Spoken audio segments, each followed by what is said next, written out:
The last time on Trials of Our Lives, the party finished up with their little drinking game and headed off to meet Hope at the magic shop. Not realizing that Boss was given a mission directly from the king, the party regroups and Hope explains her mission. She is tasked by the goddess of the ocean, Undine, to track down these 9 anomalies that have been popping up around the world. Though no physical description has been determined, the trident given to Hope allows her to track them if they are within a certain range.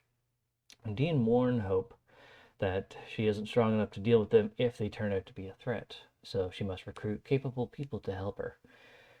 Hope knew the tournament would be the best place to get Hope, plus this is her home and she knows the people here. Everyone goes out on patrol using the fly spell on Voss while everyone else used him as a vehicle.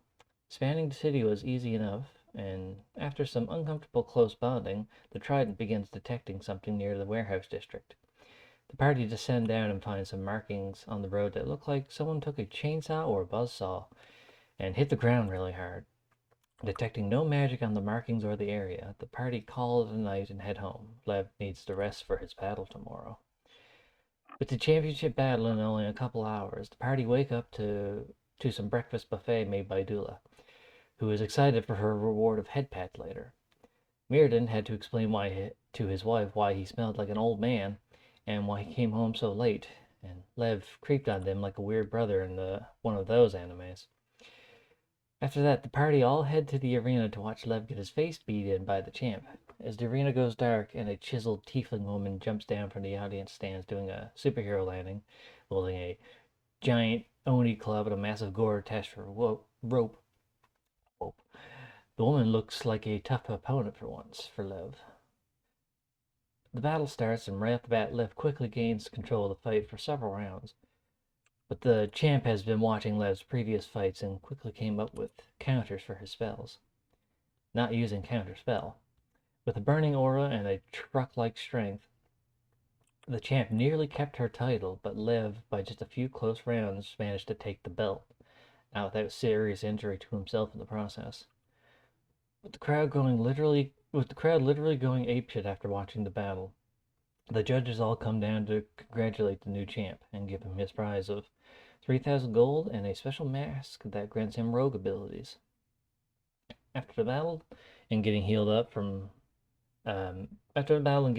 Lev reassures his mom that he will be fine despite horribly injured. After getting up, he goes to see the princess and sings for her as he promised. Her condition isn't getting worse, and according to the doctor, she has made some noises, but that's all so far. Heading back, Lev and Mirrodin are going to be attending a party at the Rocco family house. Voss was invited and declined at first, but easily changed his mind. The party is to celebrate the victory last year and the restoration of the family status, as well as the city's new champion, Lev. Though they have this promise that they made to Hope about the investigation, they all go and tell her that they're going to be late to the patrol because of a party being held at Lev's house. After that, they head home, take naps until the party starts. That was the most flawless recap I've read out of all of my recaps. Sure wish it actually worked out for me, because it kept on cutting in out, so I'm going to check my router. Okay. Harsh. Yeah. It needs to. Take time. Run the setup. That's good. I wonder if it's because I'm connected to the wrong Wi-Fi.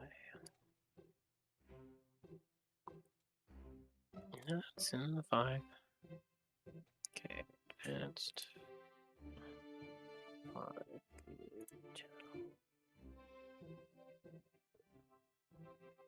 Let's try that one. I might cut it out for a second here. Okay.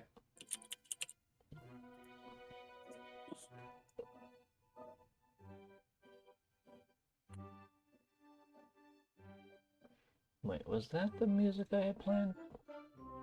Hold on.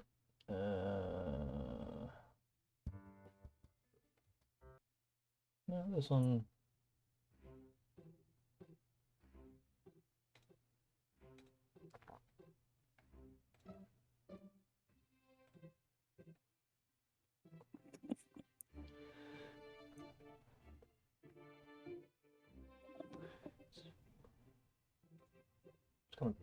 pause until he's ready. Okay, we're back. Lev had to fix his internet router. Yeah. It'd be weird. That down a bit. Alright, so, boss, your daughter was also invited to the party as well. Why is this music so loud on my end? Was she? Yeah, she was invited as well. She kind of already was, like, there before you because you decided to, like, stop. I think you took, like, a nap or something like that. Yeah. Yeah, as well as Lev. Old man nap. Yeah, old man nap. Right, so your daughter's already at the party. Vaughn, you show up kind of like after everyone else, though. And I'm wearing my cool outfit. the dog one? The pink dog one? No. The Regal Tiger cloak. Okay, just come in as like this tribal king. Alright, during the evening, going into the night, the Broca family home celebrate the victory last year and the rise back to glory the family name has gone through. Viola has kind of invited most of the notable people in the city, like the Heroes Guild, many of the nobles, the Cloudbanes, the City Council, who else? Other nobles, non-nobles, friends of the family, and they're all in like this big, huge dining hall. The king is not here, as he is kind of dealing with something a little more important than you guys. Party? Than you guys. Damn. I mean, his daughter's in a fucking coma and they're prepping her for transport. I know. It's I know, kind I just thought of it was more funny. important. Also, the princess is also the princess of the country, so, you know, next in line and whatnot. All right. So, as everyone's kind of just in the room mingling, Lev, do you come downstairs finally from your nap? Yes, I come downstairs. Now that the party's ready to go and I am fully rested. Mm-hmm. Damn it. What do you mean, Eh. damn it? What? No, like, my sister brought me iced coffee. Oh, Surprise awesome. iced coffee. Oh, And, okay. I want I some didn't coffee. know how to open it, and I just opened it. Oh. I want some iced coffee. You guys know it's like -30, right? Yeah, like, well, her boyfriend, apparently, like, sent her iced coffee, and I was so confused, and I was like, why? Like, well, it's not on purpose, it was accidental, so I'm like, well, okay. Got an iced coffee. I just want coffee in general. We don't have any coffee left in the house. All right. So, yeah. Shame on you. Anyway, you hear the clinging of a spoon against a glass. Viola is kind of trying to get everyone's attention. First things first, I want to propose a toast to my youngest son, Lev, and his unstoppable ambition to bring us back to the status we once held, as well as the efforts of all of you. If you didn't hold us together during the worst times, then everything Lev did wouldn't have meant anything. You are all the pride of this family. She's talking to all the siblings. Which is why I had this monument made to honor you all. And Viola goes over to this large tarp that you saw, Voss, when you went to tell her that you weren't going to show up. This huge tarp placed over this large structure that's in the dining hall, revealing a statue of the whole family doing superhero poses. But it's all like this one big cluster of them. They're all Over arranged enthusiastic superhero poses. They're all arranged like Power Ranger poses. Not quite Power Rangers, but close to that. Actual like superhero poses. Like one's just like doing like oh god, I don't know how to describe it. Where he has like one arm facing forward, the other arm kind of like curled back. One's kind of doing like the superhero landing pose. One's just doing like the All Might hands on his hips type of thing. But they're all clustered together into one big ass statue. I can just picture Lev holding his hand over his face, grinning evilly. Actually, Lev is kind of in like the front center, and he's holding a sword upwards, kind of like giving command to charge type of thing. What does Lev feel about that? I feel like he'd be all right. Yeah, the members of like each person that's in the statue, it's like full scale of their person size, but they're all clustered together into one big statue. It's 30 foot. I mean, that's crazy. Yeah, it's like this 30-foot tall bronze statue with just a cluster of people together. And Lev, you notice one thing about the statue that's a little off. Oh. Your dad's not in it. Oh. Huh. And why not? Well, you have to ask your mom. I'll be like, well, then I'll be like, Mother, where's Father in all this? She kind of just like goes from this happy, this is a joyous moment, to staring daggers directly into your soul. Oh. Yeah. Your father is the reason the family fell apart in the first place, due to the secrets he kept from all of us. So he's not going to be part of the monument that symbolizes our return to glory. When I'm good and dead, you can go ahead and change it. Until then, it stays Adrian-less. I'm gonna take her hand and then hug her and say, "Yes, Mother." I don't want to fight with Mom. Mm-hmm. Especially when she gives the dagger stare. It's like, okay, well. Yep. No. Be Yes, good. Mommy. No, Mommy, no. Also, she kind of just gathers the siblings around for this. Well, she announces it to the room, but she mostly gathers your siblings around. I have another announcement to make. When my time is up, the next head of the Rokatansky's family will be Lev. Oh. And she looks at you. I hope you know what that means, Lev. When you're the head of the family, every single action you take will reflect on the family, both good and bad. Yes, Mother. Your siblings all came to a majority vote with me, so about who should be the head of the family. Your brother Yuri kind of comes up to you, gives you like a big, huge, crushing your arms and your spine hug. Brother, you will do great things far beyond what you've already accomplished. You just hear Lilia. I was like, yeah, I guess he's a suitable replacement. I guess. Let's see. Yeah, boss just in the background.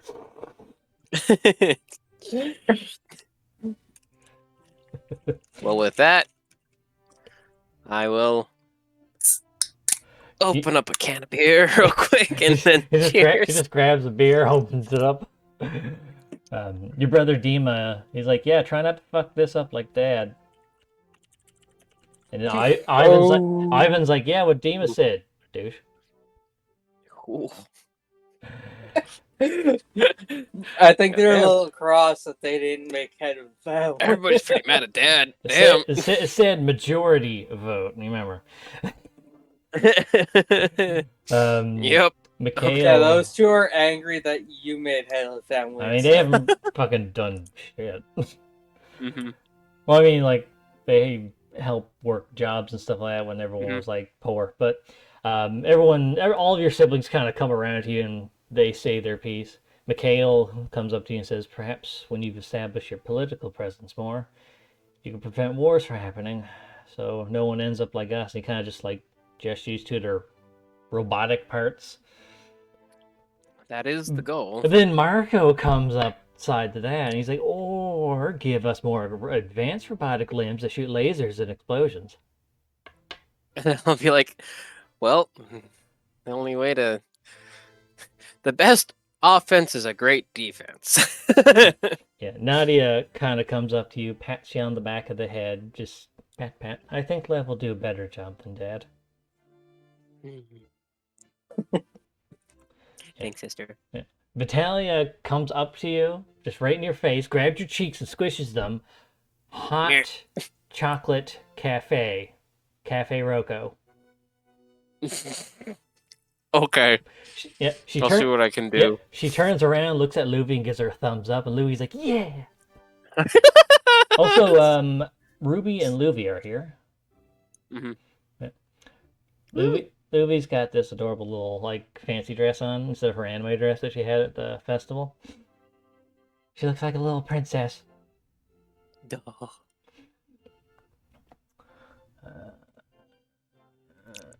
Turn that music up.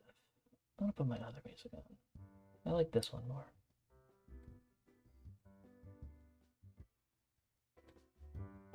Yeah. Alright, so, Vitalia goes up to Ruby and asks if, Louie can stay the night. Ruby says yes, since this makes Louie happy, and Viola has no problems. Mhm. Ruby gives Louie a hug, and she decides she's going to head home for the night. Now that the festival is over, she has to open the dojo back up and back to business as usual. And the same goes for you. Yep. Yeah, you have... Your tavern should be finished upgrading by either tomorrow or the next day. Then you have to hire more people, start construction on the other facilities, get the guild license from Charlesdown to be officially the branch of the Heroes Guild. Then you got to get your brother situated with running the guild that you're opening. So you have a whole bunch of business stuff. And you gotta do it within 2 days. Well, no, that's I know. I'm 2 just days kidding. for the tavern bar. Vitalia and Louie kind of they pack a bunch of bags and stuff like that, and they're gonna camp out in the garden, which is just outside the house. They have like the house has like a perimeter fence and all this stuff, as most of the estates do. But like there's this big huge garden that's kind of it has like it's got a river running through it into a small pond. It's got trees everywhere. It's got this little hut or gazebo looking thing. I'm not quite sure what it's called. Yeah, it's like a little shack that they're basically going to camp out in. There's like a small bridge going across the river, and I don't know what they're called, but those weird sand pits that they have, but then they trace lines all throughout it into like these sewer lines that go all throughout the sand. Okay. Yeah, there's that all over the one section of the garden. You have this big, huge like garden that's almost like a nature walk. Yeah. Yeah, there's these little Nice. little lantern posts set up so you can like everything's lit up. Yeah, that's about it. Yeah, and there's like a trail going from like the back of the house, circling around the garden. It's like this cobblestone trail. Mhm. And yeah, it goes out to like the front of the house. It all sounds so gorgeous. I know. You got this big fancy garden. All right. Right. Still fairly young into the night. There's a lot of people still sticking around to enjoy the party your mom threw. She even did the unspeakable. Go on.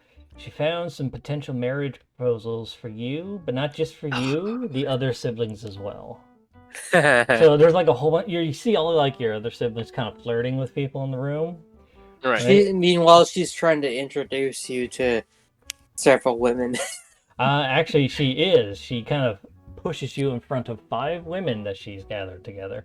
Oh my goodness. All of them are of nobility. So 4 of them are like these snobby, basic bitch girls with rich dads. They're like humans and half elves. Their names all go in this order: Margot, Savannah, Melanie, Brittany, and they all wear like different colored dresses, but they're all the same design. They're like the really gaudy Victorian style dresses. Oh wow. Yeah, so like there's 4 of these, and then the 5th one is Valtoria, Oh. as she is also a noble and knows the family. Yep. Yeah, so like she shoves you in front of these 5 women, all right, and then you just see Valtoria there, just like, oh god, it was our parents' idea, not mine. I didn't. No wine was involved. She's like panicking. It's fine, Valtoria. But then like the other girl's like, you're hot and you're rich. Thank you. My family helped me stay young, I guess. I'm gonna go get some fresh air, and I'm gonna go to the garden real quick. You're gonna go out into the garden. Roll Yeah. deception to see if there's anyone out there that you want to talk to. Okay. Mirrodin also used perception to see if he notices Lev escape. Sure. Yes? Yes, I'm gonna take. Do I? No? Yeah, Perception. perception. Okay. Sorry, I just kept on cutting out. Wow. Holy For once, shit. you roll Yeah. high. You roll high with the thing you're good at for once. Right? on, It's oh my so God. rare for everybody. I know. Like Liv with his +2, he gets a 19. Mm. You with your +9, you get a 19. But yeah, you see him kind of just like run out the door, just get out of here. And Hopefully. Liv, you see kind of just your boss out there. You see some of your employees kind of just like, oddly enough, and I mean, of course they would do this, some of them are playing Frisbee. But they're not doing anything like damaging to the property, they're just playing Frisbee back and forth for once. I'll just whistle and be like, hold my hand out, gesturing to like catch the frisbee too. When you yell out, or like whistle out, Pastre, who's playing Frisbee, she stops, looks over, waves, the Frisbee bonks her in the side of the head, but she doesn't phase from it. Like, Oh. happy waving, bonk, happy waving. Right? Cute. Yeah, you see, God, what was the other guard you hired? Hired 2 guards, didn't you? Or was it 3? Yeah. There's Sash, There was two. There was 2 guys. I'm pretty sure. Pastre. I thought there was a 3rd. No, wait, I might be thinking of the next list. Yeah. Yeah, you see your boss out here, but he kind of just like, he's just sitting there at one of the benches. Just, he looks like he's a little out of place. Huh. I'm gonna ask if he's alright. So you're gonna go up to him and just ask him I'll go what- up to him and see if he's alright. He just looks like he's down about something. Or, What's wrong? oh, Lev. I'm sure you felt this too. Just been uneasy about things in the city. It's been too conveniently peaceful. I don't like convenient peace. The whole festival went off without a single problem. I mean, besides that one incident with the princess, but that was resolved. My heart tells me that there's something I need to be worrying about, but nothing shows up.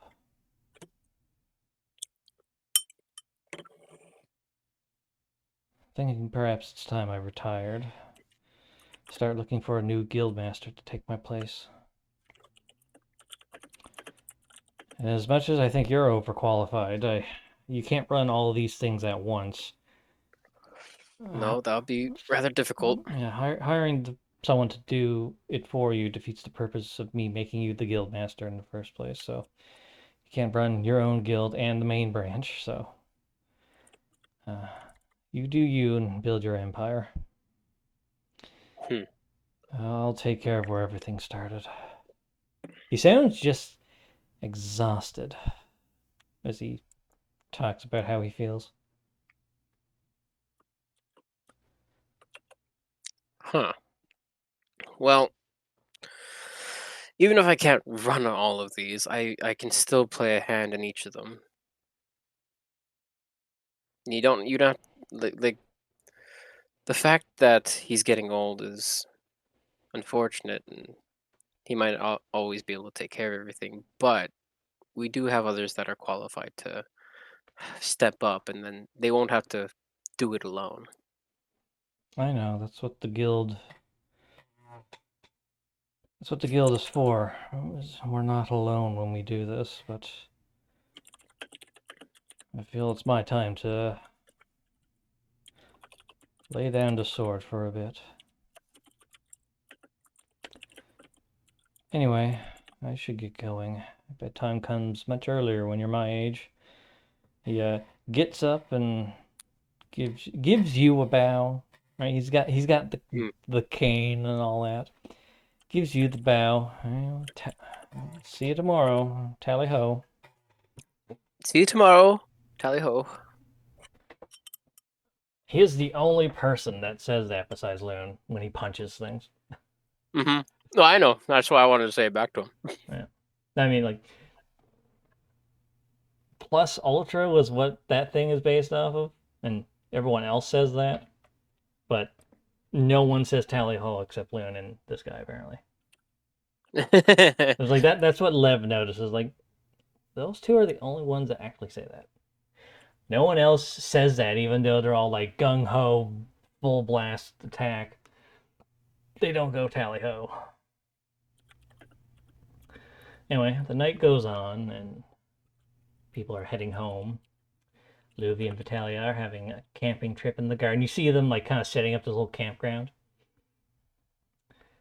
There's this like small hut that they use.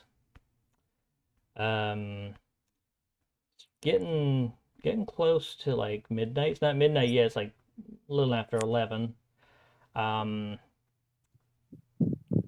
Did you guys want to go with Hope, or did you want to stay the night here? I feel like if I stay the night here, I might get betrothed without consent. So I'm gonna go with Hope. Yeah, you're getting the fuck out of Dodge. Yep. Homer Simpson slinks into the bushes. Yeah.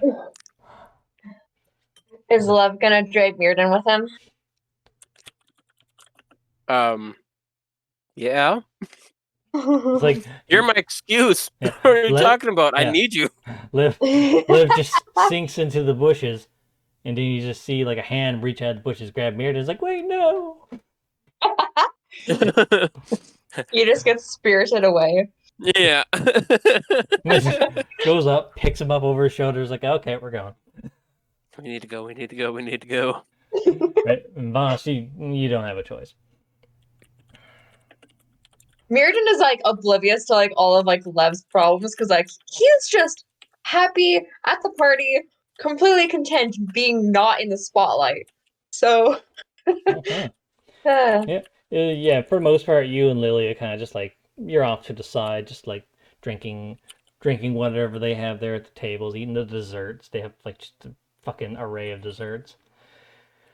And Lily's like trying to get you to try like all the different types of desserts that they have. So you're just like full of like pastries and ice creams and all this stuff and chocolate. And don't Yep. worry, she's not gross about it when she's feeding you. She's just like, here, try this one. Now try this one. Try that's super both. cute. Try both That of is these. super It's like when Liv goes to get Mirrodin, Mirrodin's just like still covered in like dessert debris. I'm gonna just like grab him by the shoulder from behind. Help me! We need to go now. Let's go. You see Voss Scooby-Doo tiptoeing, trying to get out of here. Yeah. And that's Okay. when I get up behind him and I'm like giving him a push, like go go go go go go go. Yeah, so yeah, Stay here any longer, I'm gonna get fat. oh yeah, Mirrodin's gonna have diabetes. Lev's gonna get married. Voss diabetes. might get tempted into alcohol.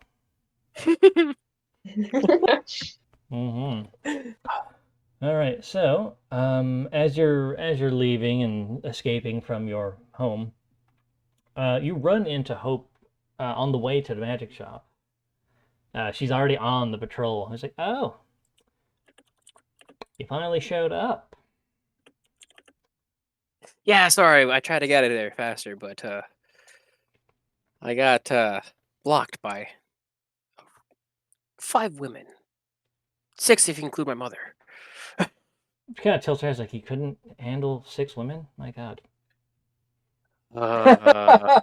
Trust me, I don't think you're in my position, you wouldn't be able to either. Yeah. Like Hope goes to deal with your mom. It's like, well, Lev, your mom's trying to get us married. Yeah, that's about right. Uh, Oh dear. How Yeah. troublesome. well, I haven't found anything so far. I only just started a couple hours ago, but we have the whole night still. She looks at you, Mirrodin, and is like, you. Is that kind of like leans into you? He's like, are you just like covered in desserts?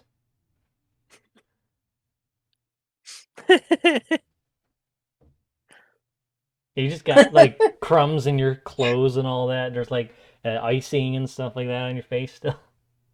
Lev is like, give me a moment, and then pew. Just start cleaning the crumbs off them. I just, just a gust of wind. I blow it from underneath him, so it just kind of throws everything up off him. It's like a dog He when gets, they he, get, nah. I mean, yeah, but like, they put like it's a blow even dryer sexier, in front of a dog's face and their lips are just going back. kind of. But that's the silly way. The way that I'm thinking is like, when you have like, an actress with like hair in the wind type of thing. That's Mm. kind of. Like you Just- stand underneath like an air vent, Yeah.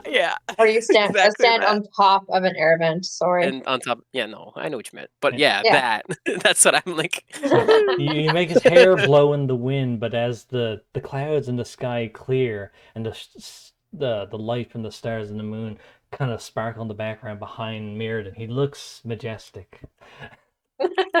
Ethereal. Yeah.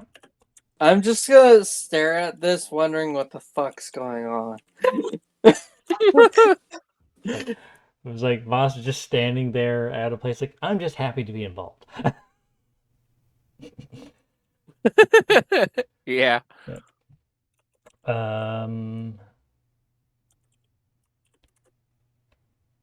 So, well, let's do what we did last time. She looks at you, Voss. I just sigh. Ah. All right, everyone hop on. Cast fly on Voss. Oh, This again. You're gonna have, outs. you're gonna have to explain the old man smell again. And Lily already knows at this point. You already explained it to her, so. Yeah. But I mean, you need more sexy Mirrodin moments. I was like, I mean, Mirrodin could like ride in front, holding on to Voss. Pass. Beanpole? No thanks. Well, I snuggle up to Voss reluctantly. Okay, you're not getting that close this time. You can wrap your arms around my arm and I'll drag you along. Deal. I'm okay with this. Absolutely deal. I'm gonna hold on and I'm gonna dangle. You basically hold your arms out like a bird, right? Yeah. And you're flying like horizontally, like just flat through the sky. And Liv is just sitting on like the arm, like it's a seat. Perfect. Why not? Cute. Yeah. And fucking bless you? Question? Flying around the night sky is cold. Fuck, it's been a while since I heard a bean sneeze. Jesus Christ. I didn't know beans could sneeze. Oh, trust me, if they could, they'd sound like that. Anyway, so you fly up in the air, you're flying across the night sky all majestically on this old man. Right? The song "I Can Show You the World" from Aladdin starts playing somehow. Lev just starts playing it on one of his instruments. Yeah, there you go. Oh, It'll be God. on my flute. There you go.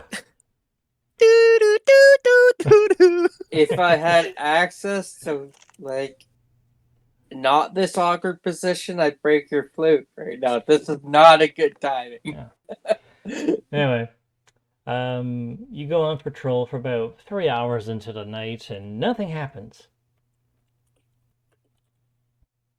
All right, keep going. Yeah. So it's like a little after 3-ish, or close to 3. It'd be close to 3, I think. Yeah, Hope's like flying around holding her trident forward, right? This is our Megazord form. Did she say that? No, but she's holding her trident out, like kind of just like a dowsing rod, trying to like get a signal on things, like fucking pick up. And she's like, well, yeah, there's just nothing tonight. Shall we reinvestigate that mark? I mean, we can, but I've already looked at that twice and nothing. I even asked some people in the warehouse district. They have no idea. No one was, well, as far as anyone there knows, no one was storing chainsaws or saws like that. At least not that day. So, Any of them go reported missing? I didn't have time to ask about that, but I mean that's a question for later, I It must guess. be Lev's job. I mean, boss, you know the city guard. Maybe we should just call it a night. Maybe ask some questions tomorrow instead of doing a night patrol. She kind of just looks, she lowers her trident and it kind of just disappears into the ether. Or actually, no, she keeps it on her lap, I guess. Does she look disappointed? She is, because, like, before, she was, like, getting signals before she had you guys join in. And she was, like, getting signals every single night. And she would always chase them and never get there in time. But now it's just nothing. And she's disappointed because, like, her god sent her on this important mission and she's failing. So she's a little disappointed. Yeah, she's just like, oh. But as you begin to descend down, Hope kind of just like jumps off your back. She's holding her trident. She's got her head down. It's like, maybe it was all for nothing. Maybe whatever the anomalies were stopped. I mean, if that's the case, then job complete, I guess. Don't give up hope. Hope. Yeah, no, I've heard that joke before. I look at her sternly, kind of confused. It wasn't supposed to be a joke. Yeah, okay. You keep telling yourself that, old man. I scratch my head. Well, thanks for wasting your time to help me. You can go back to whatever you're doing, I guess.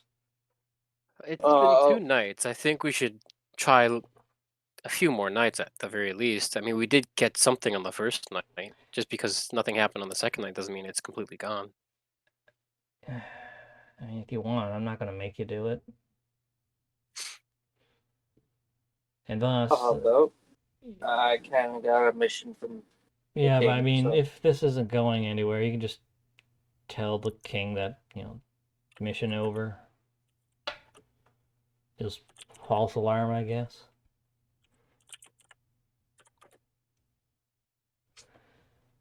I look at Lev and I'm like, yeah, eyeballing you with my eyes. Yep. Telling you to do something. Do the Yeah, part. I'm do gonna grab her. Yeah, I'm gonna grab her by the shoulder. I'm gonna be like, "Listen, Hope. Don't disregard what you think could be dangerous. We all have to be vigilant, even in these times of peace. Anything can happen at any moment. The fact that this is happening, or even happened to begin with, is a very unsettling situation, especially with whether or not knowing it's good or bad. As you. I'm very Oh, go ahead. pleased to know that you're helping us in this situation." She kind of looks up to you. She has like this little bubbly face. It's like half sad, half happy. Right? She's like, "This is what Yeah, being important feels like." But as you're of saying course. this to Hope, the words that your boss spoke to you just before he left the party, that he feels uneasy about the peace in the city, but nothing happens. That kind of rings in your mind.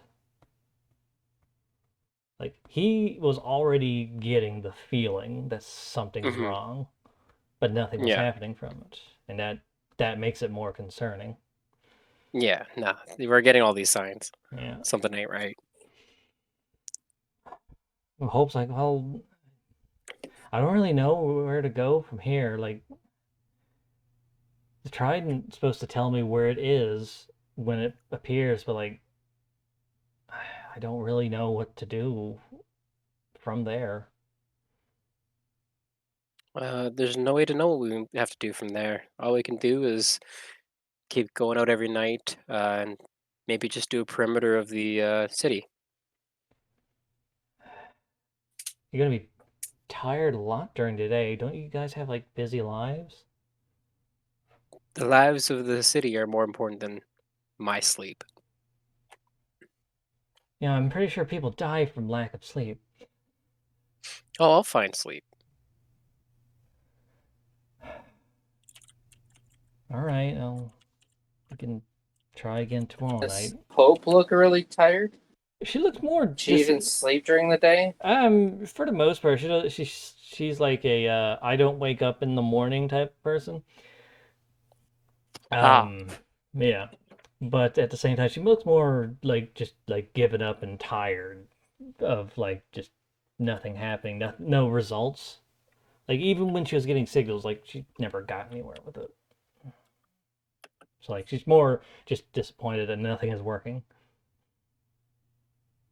It's Or kind do of you have a making. scrying magic? Do we know anyone that has scrying magic? I don't really. I'm mostly in elemental spells. Like scrying, divination is not really my thing. Yeah, Mir doesn't know scrying either.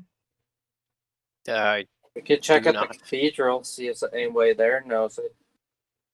I We Give mean, can him a ask ding and them he can to learn it. help investigate too. I mean, if you guys want to, that's something we could try.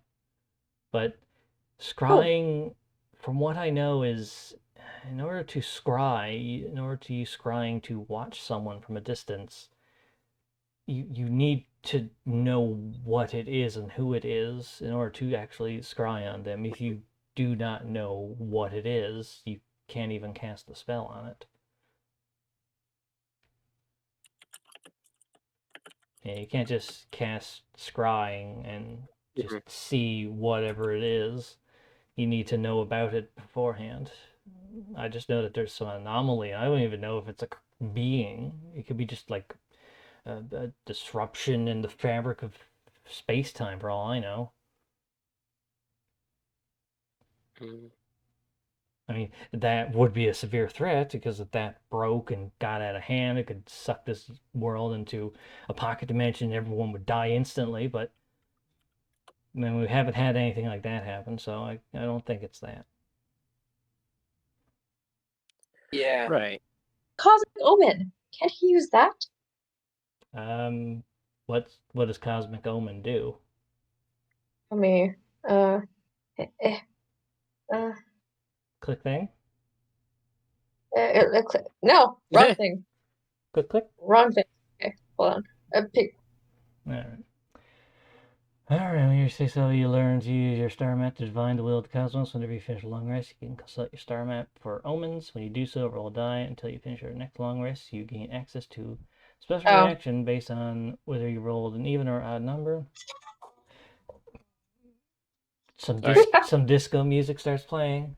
Sorry, From somebody the- sent me something.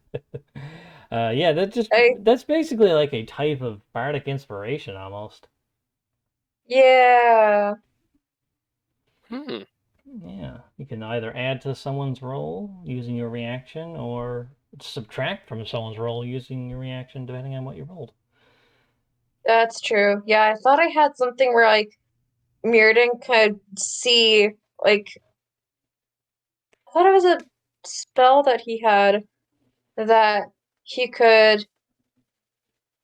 it was like a star map spell Oh, that was in that that was before they made the Starve Druid in official release book.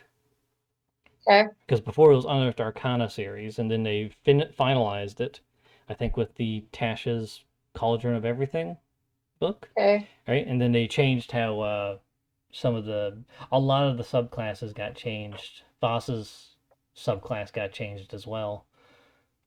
Not by much, mostly just Okay. the Yeah. order of things. Yeah, like So that spell that I remember having no longer exists. yeah. Instead, you have Guidance, the cantrip, and just Guiding Bolt. Damn it. Yeah. That is unfortunate. Plus Augury. It was Augury. That was the name of the spell. Yes, that's what it was. Ugh. All right. Actually, no. I don't think you would require material component anyway because it was your star map. So I think it'll let you Yeah. do it without components. But Augury.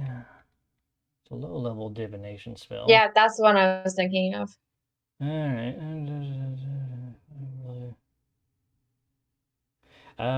You receive an omen from an otherworldly entity about the results of a specific course of action that you plan to take within the next 30 minutes. The DM chooses from the following possible omens: wheel for good results, woe for bad results, wheel and woe for both good and bad results, nothing for results that aren't especially good or bad. The spell doesn't take into account any possible circumstances that might change the outcome, such as the casting of additional spells or the loss or gain of a companion. If you cast a spell 2 or more times before completing your next long rest, there is a cumulative 25% chance for each casting after the first that you get a random rating. The DM makes this roll in secret. So it basically tells you if something's a good idea or not. Like the thing you're Yeah. planning to do within the next 30 minutes, if it's a good idea or not.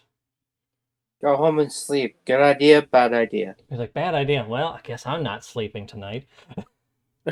Or continuing to look for anomalies. Yeah, like giving up or continuing, it would work for that. But it wouldn't Yeah. give you, it would just tell you if it's a good idea. It wouldn't give you any further information, though. Yeah. Yeah. Still helpful though.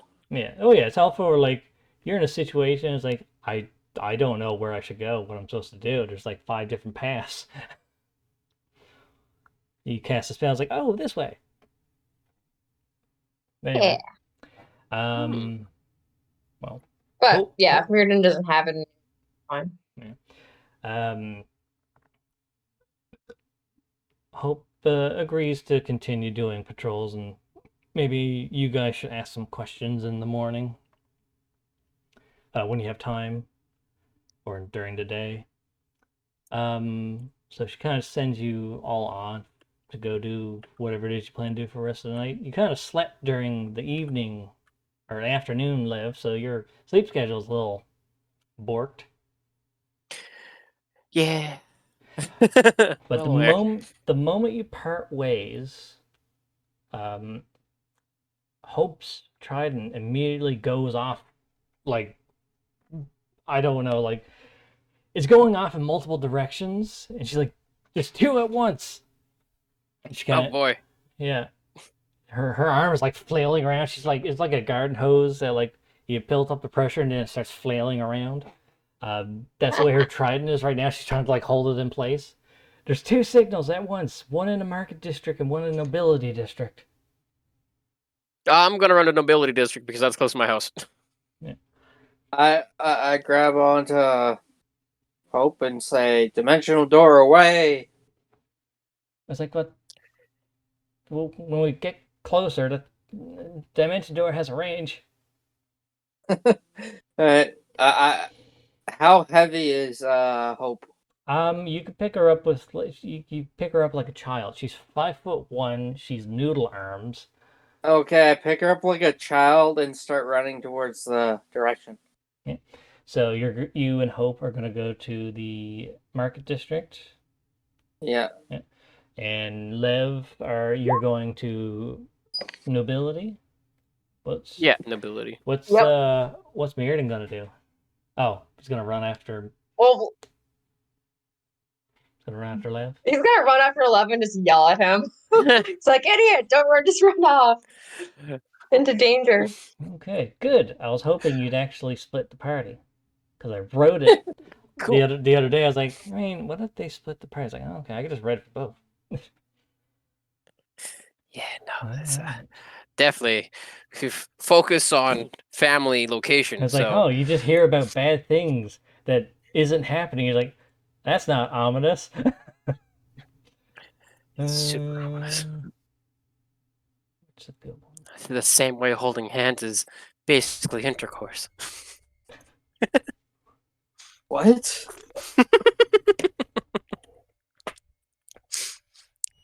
I was shown a lot of pictures that were very lewd of just hand holding, and I was like, what the fuck is this?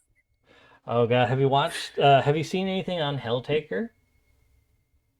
No. I haven't seen it on Pinterest or anything like that. One of the demons in Helltaker, Modius, she's a lust demon, but her idea of like lewd behavior is hand holding in public. She gets super embarrassed. Oh, I love it. She gets I super love it. embarrassed and she's like blushing. There's hearts flying everywhere, and she's just holding hands with the main character. And she has like her hand over her mouth, just like shy. Right? But that's her idea of like inappropriate behavior with someone. Hand holding. Everything's lewd for her when it comes to hand holding or head pats. Oh my god, head pats. All right, we'll start with Levin Mirrodin first. That's just the order that I wrote it in, even though it can go in either order. All right, Lev, as you are approaching the district, not your house yet, you're just in the district, you hear a scream. Oh? Roll perception to know where it came from and what it sounded like. Got it. That one. Chewy. Oh, okay. What Mirrodin can help. Can Mirrodin's elf ears hear things? Yeah, what can my elf ears hear? 18. Wait a bit. Your elf ears start vibrating. Oh, I hear something. They're like the beep beep beep beep beep beep beep, and then like ears are twitching left and right. Yep. Morse code. Yeah, as you're running back towards the district, towards your house, Mirrodin, you hear the sound of a little girl screaming. And it kind of sounds like it came in direction of Lev's house. Yeah, Mirrodin calls out to Lev. It's like, Lev, I hear someone. This way.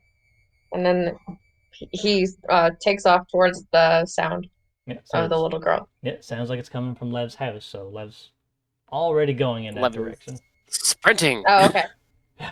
Just it's like, why? It's like that scene in One Punch Man, season 1, when he's trying to like run around to like stop crimes because he has like a quota. Yeah. Because of his rank, and he's just running around panicking, and he has that face. Yeah. You just see Lev. Why is there any danger? I need to just stop it. You come running towards the house. Do you enter the backyard, or do you enter in through the front door? Which direction was the scream, Mutant? It came from, well, from where you were. The house. It came from, it sounded like a little girl. I know that the little girls are pitching a tent, so I'm going to the backyard. Okay. Or where the garden is. Right. So Yeah, Mirrodin relays that information. you head on to the backyard. You enter in through the back entrance. And Mirrodin's with you, so hold on, I'm going to change the map here just ever so slightly. Get your bell. Yeah, there we go. All right.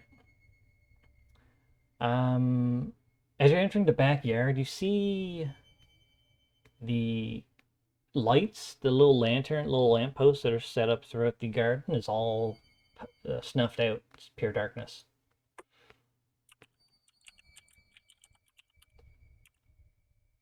Yeah, you Shaun of the Dead, just not Shaun of the Dead.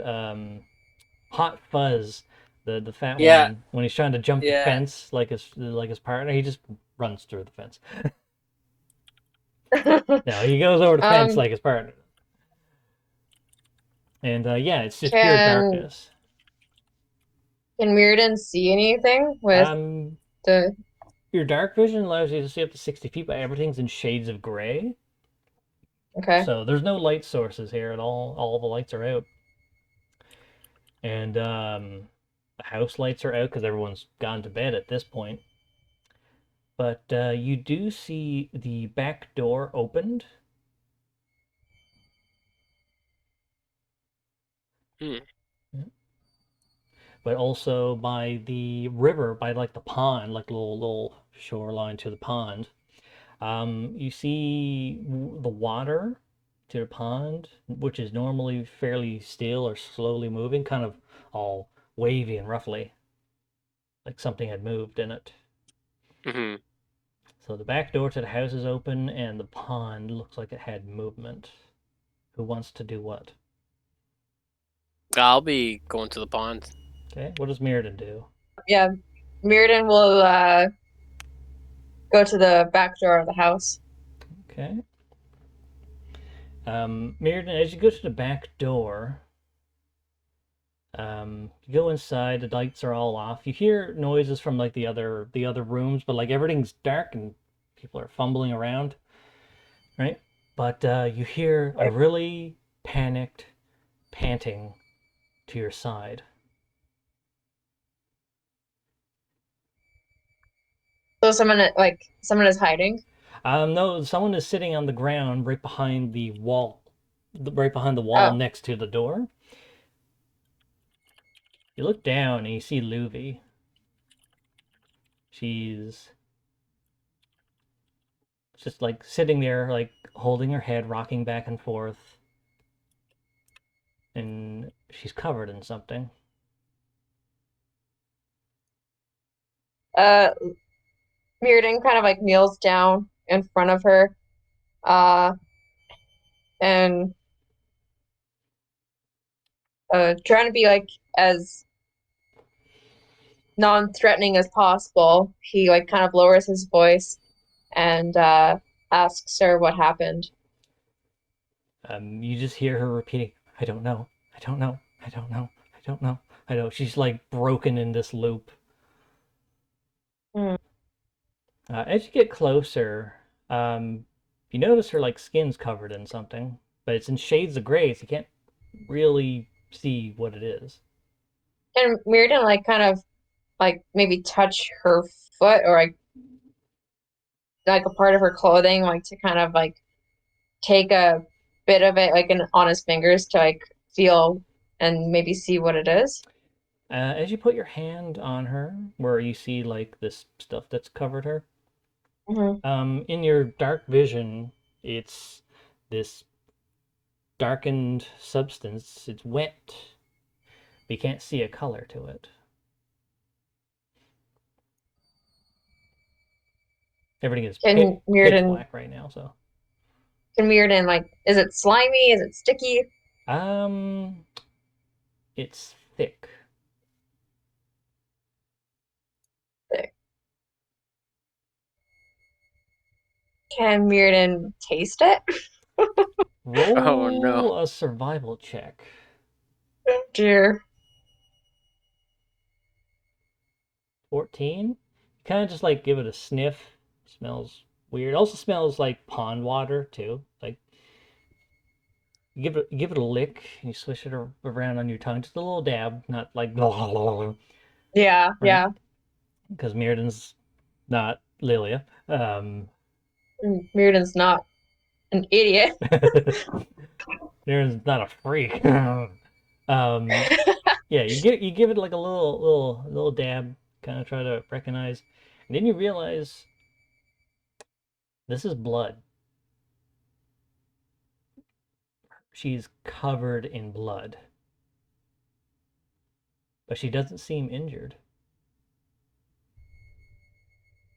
So like as soon as Mirrodin kind of smells or like kind of tastes or kind of determines that it smells like it came from the pond, Mirrodin's just gonna like stand up and like go back outside because like he needs to tell Love this. Yeah, but as all that was going on, Lev, what you were doing as you go near the pond, let's see, just like in the middle of the pond, you see small ripples coming from the center.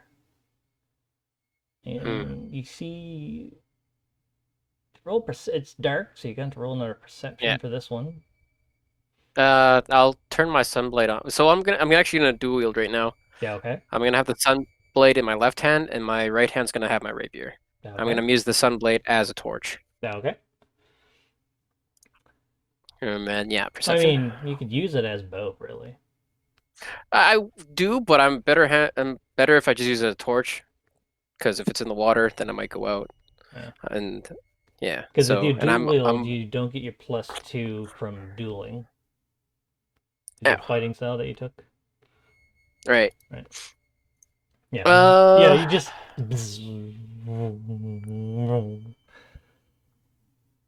Then yeah, I'll just take out the sunblade and hold it in my right hand and all right. Walk forward. Yeah. So perception, not with disadvantage because you have a light source now. Okay. There you go. In the middle of the pond where the water's like the ripples are kind of originating from there, you see something kind of just poking its face, like its eyes, just above the surface of the water. As you get closer and kind of like squint your eyes and shine the light over it, it looks like the eyes of a crocodile. But then you hear a voice. Wow, food in this world just literally walks up to you. I gotta say, I swear it's pretty sweet. Just like that thing I just ate.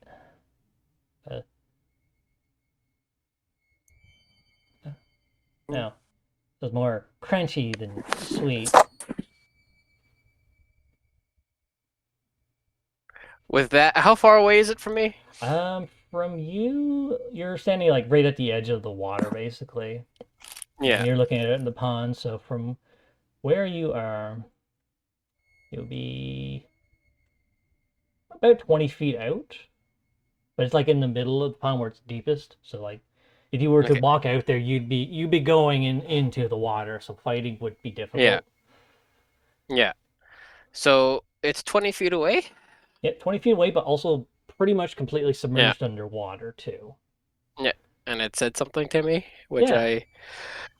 Alright! And I'm going to... Can I roll a quick little, I guess, check here? Just a check. I want to see... I'm going to see if Lev's do crocodiles sanity or anger. No, he's putting 2 and 2 together, and he doesn't know if it's Luffy who was eaten or if it was his sister that was eaten. Either way, that thing's dead. Right, so that would be so basically a composure type of check. Yeah. That'd be a charisma save. Okay. Okay. Since I don't have a DC for those, because you manage to hold. You want to just start blasting your spells at this thing, but at the same time, a focused mind is able to cast spells. Because barbarians, when they rage, they can't cast spells. So you compose yourself enough. Roll the 12 for the DC. You compose yourself enough to speak if you so choose. I'll ask it what it means. How big was what it ate? So you ask it what it meant by what it ate. Yeah. The figure stands up out of the water, and the figure can only be described as a humanoid freak with a giant crocodile head melded into its torso, but inside the croc mouth is another mouth on a human-sized head that's melded into the back of the throat of the crocodile. Huh. It stands up. This thing is horrifying to look at and confusing to understand how it functions as a living creature. Right. It stands up, and you ask it what it meant. You just see like the water kind of pouring off. Its head raises up, opens up. You see its inner mouth. Kind of just like puts one hand on his chest, and he kind of leans forward as he talks. I am the croc. Might I bother you for some more food? He's trying to talk to you as if you're stupid. This one didn't have much meat on it, mostly bone. I didn't know they talked. I just thought they screamed and made noise. He's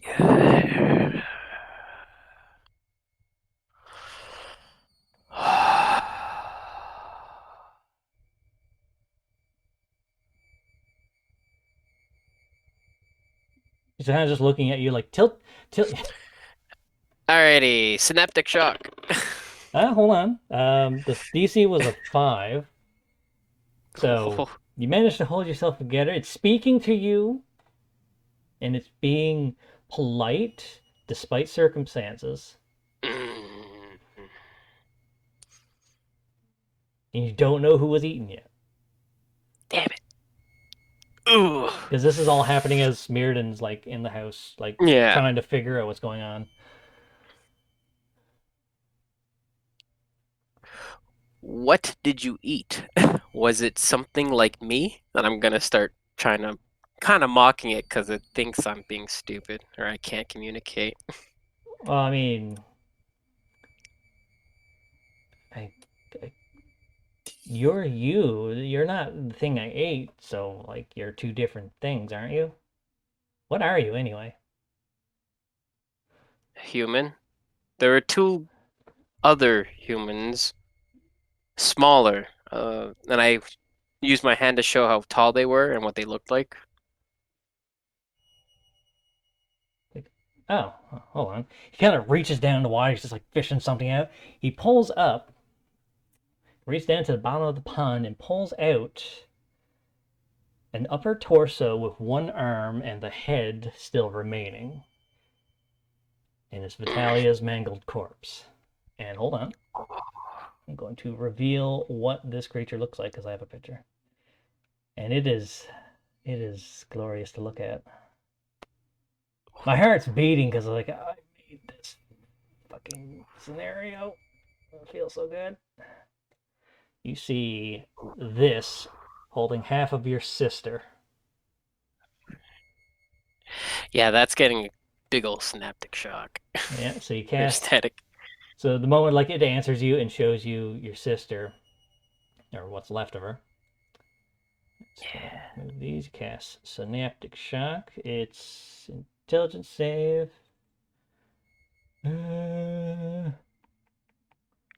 What is the effects of it? It has status effects, I believe. Oops, sorry. No, the 23. Yeah, here you go. That's what... Yeah. Yeah, you can see it clear in day now. 25 raise. Oh, there was more of them. You do that. Intelligence of 2. Okay, it's smart enough. its intelligence save. Half on success after it fails the entire model for 1 minute. During that time, it rolls a d6. Subtracts the number of roll first attacks and ability checks as well as its constitution saves. Okay, it doesn't have that. Make a save at the end of each turn. All right, so intelligence save. So I'm not used to this spell, so I had to read it. Okay, so just be intelligence for it. Ooh. So you blast them with that. What was that? We'll say the first one didn't go off because you did technically pass the save with the 17. Okay. All right, so Sure. the 34, he fails. You kind of see him just go. And at that point, Mirrodin comes running out. You just he's he's basically stunned right now, so you don't have to roll initiative yet unless you want to. But Mirrodin's come running out now. He's got blood on his hands. Yeah, nah. I won't even notice that Mirrodin came out, and I'll just let out a big old roar of "That's my sister," and then I'd be rushing at him. I'd be fucking trudging through that water to go kill him. Hold on here. Let's get to adjust the map slightly. Does Mirrodin see like Vitalia? I feel like you. Yeah, hear me. he is holding the half mangled corpse of Vitalia in one hand, but he's kind of just standing there. Grapes. Yeah, It was more of a pained wail of anger and from Lev. If I could, if I was living alone right now, I'd actually yell it out, and you could feel it, cause I feel it. I feel it. I really do. But as Mirrodin, as you come out to see this,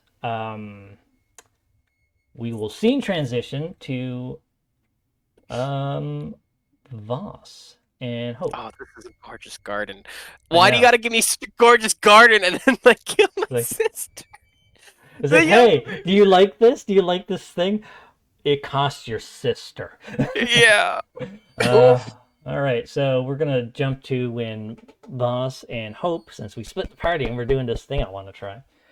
All right, so Voss, as you guys are running off towards the market district, you're just carrying her, just and she's like, yeah, slow down. As you guys begin to get closer to where is it? Ooh, so.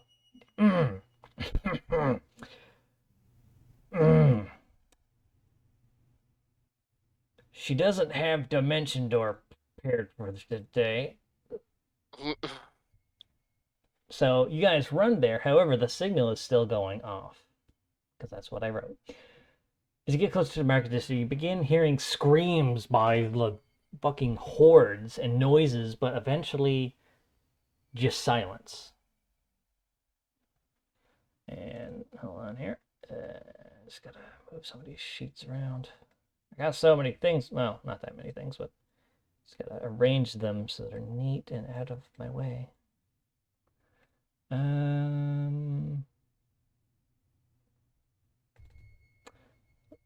That's wrong thing. When you arrive, you see nothing but piles of body parts, gore piles, and oceans of blood just flooding through the entire market area. And hold on, I'm going to put you into that map. You're at the bottom. Oh, sorry. Hold on. You two aren't supposed to be there. There we go. Voss, can you speak? I think you muted yourself. Yeah, Justin, you're muted.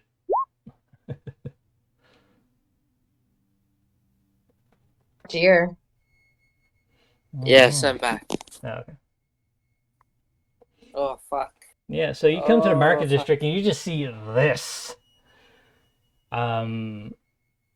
Yeah, and right in front of you, Voss, there are several bodies kind of just like freshly sawn apart is the only way it can be described. It's very clear that a saw-like structure, a chainsaw, sawed apart these people. But the thing is, when you look down, you see covered in blood two city guardsman badges. Fuck. I rushed forward. Do you pick them up? They're like Oh, the badges? yeah, like there's two bodies right Yeah. there. You can kind of see them. You Yeah. see on the ground. Yeah, I rushed towards the bodies.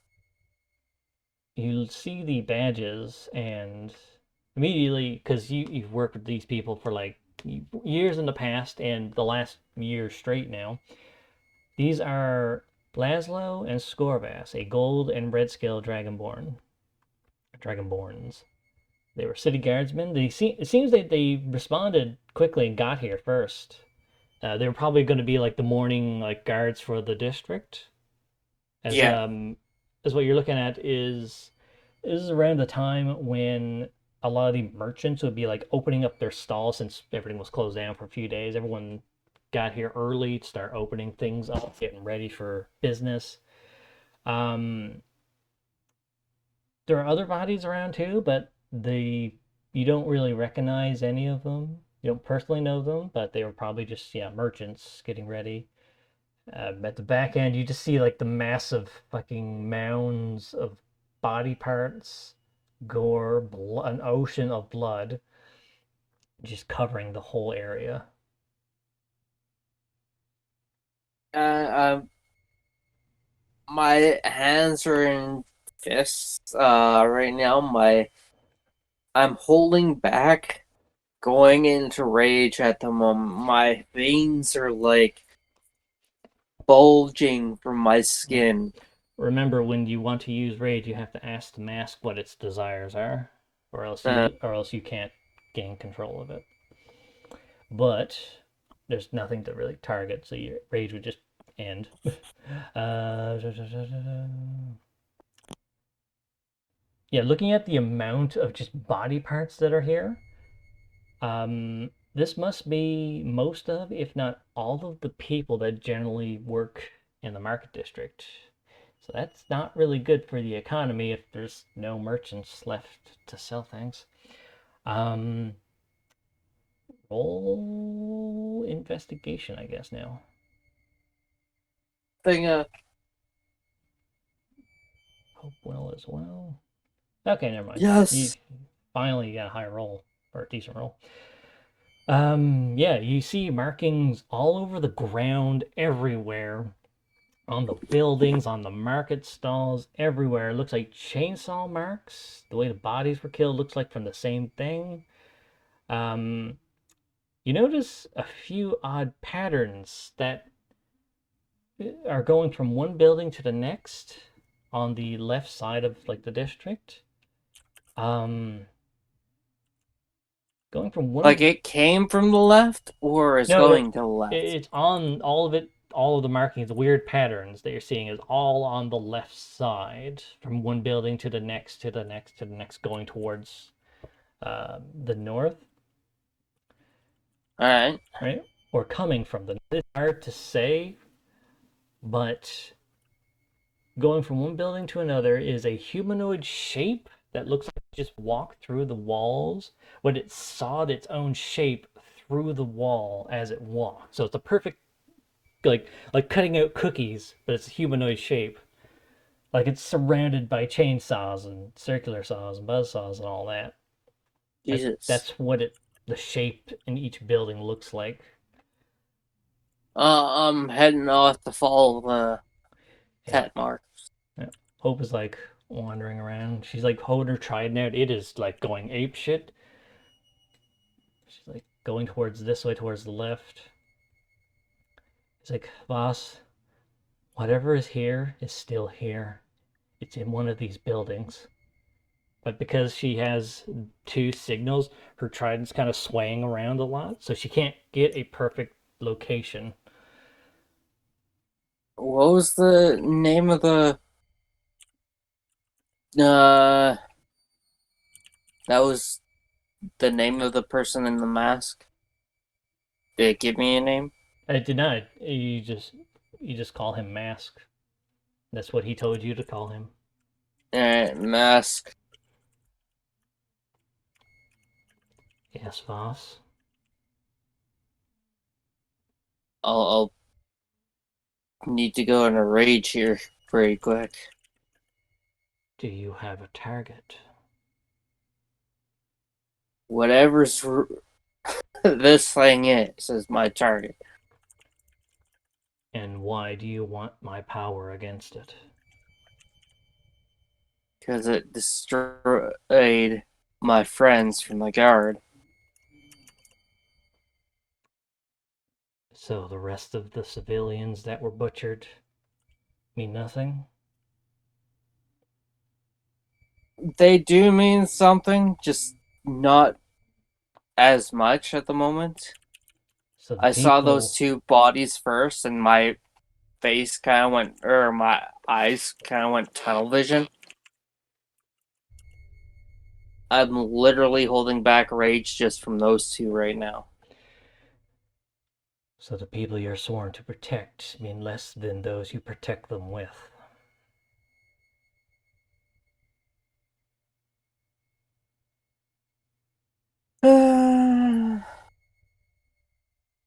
In this case, apart from family, yes. I can't agree to that, so I will not give you my power. If you try to take it, I will take control. Oh, lovely. Alright. So, with that, you can choose. If you choose to rage, he will fight you for control.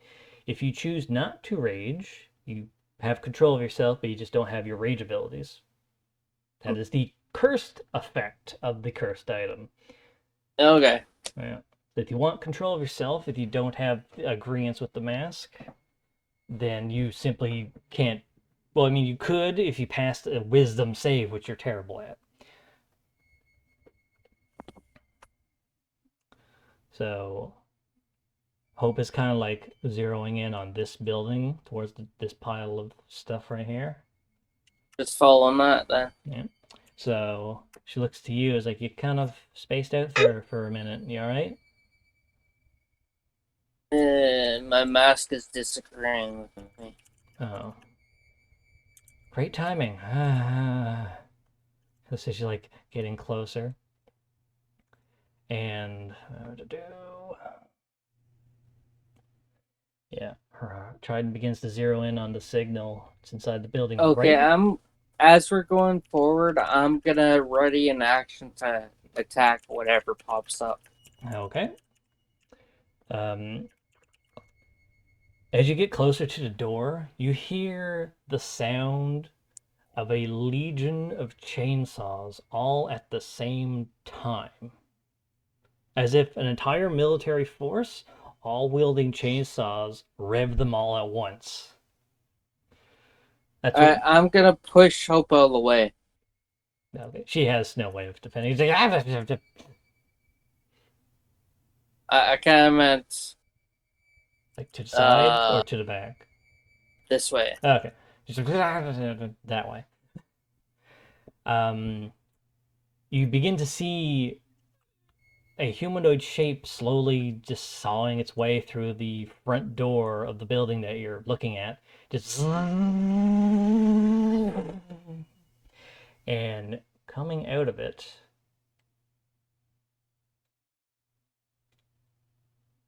can only be described as a robot covered in chainsaws. Oops. Hold on, let me get rid of that gore pile there real quick. There we go. Hold on here.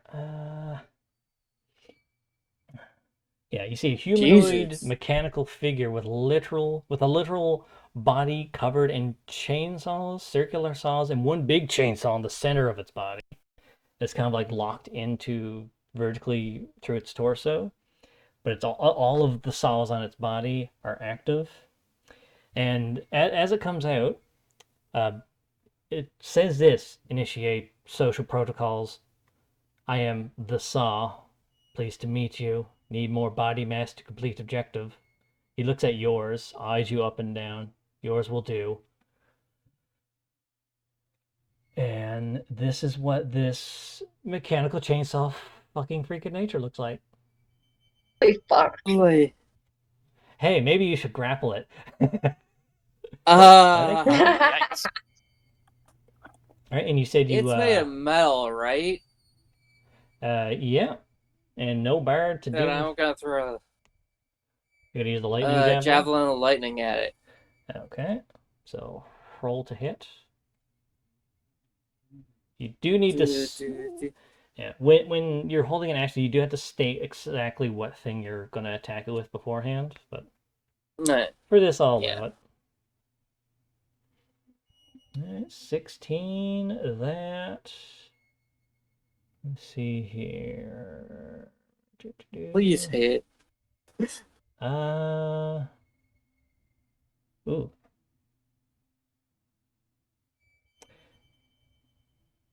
So when the roll damage, actually no, I'll say it hits for now. So since you kind of got like a surprise held attack on it, I'll say it was with the advantage, so you just barely hit. You hit this thing, it's really hard, and there's chainsaws kind of everywhere. As you hit it with the lightning javelin, blast it with a lightning bolt, the piercing damage of the javelin part pierces a hole into it just fine. Well, as you shoot the lightning into it, let's see. As you blast lightning into it, it seems to like just overcharge, and the metal where you stabbed it begins to rebind itself. Lightning damage heals this thing. Oh, fuck. Yep. So let's see. And anything past recovering max HP gets turned into temporary hit points, so it gets 6. Oh, wow. Yeah. Your lightning javelin is kind of useless. And then you immediately hear in your mind, change of plans, change of plans. I agree, I agree.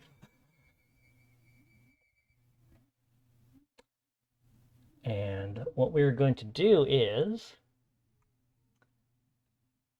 everyone roll initiative, and I am going to split the party into two different maps. Hold on. Let's see here. So Lev will go into... You can do 2 maps at the same time? Oh yeah, it saves everything that you do, so it's just a little slider on the top. Mm-hmm. Yes. It's pretty interesting. This is like some anime shit. Mm-hmm. That's why I'm glad you split the party. Totally cool. Yeah. Okay. Gotta roll for this. I gotta move my turn order here.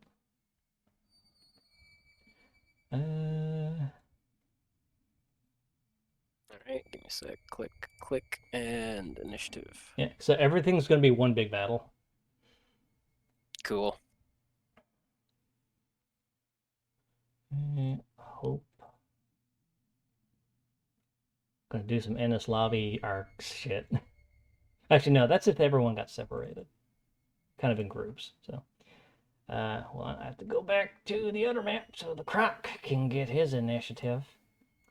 Since you stunned him basically with synaptic shock, he can't do his other thing, so I won't do that right now.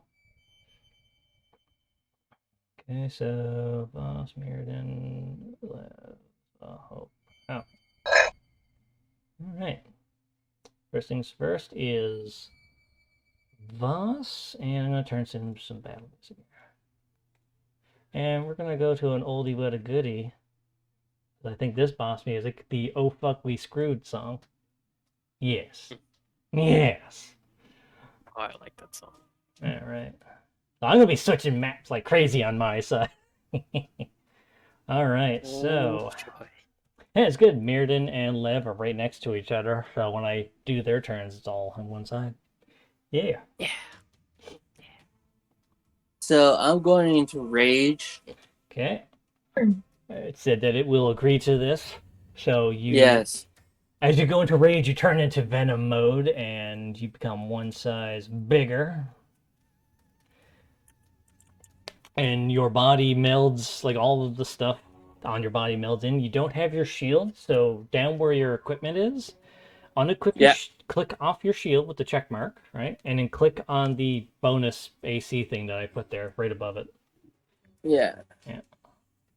I click on the mass strength AC and where's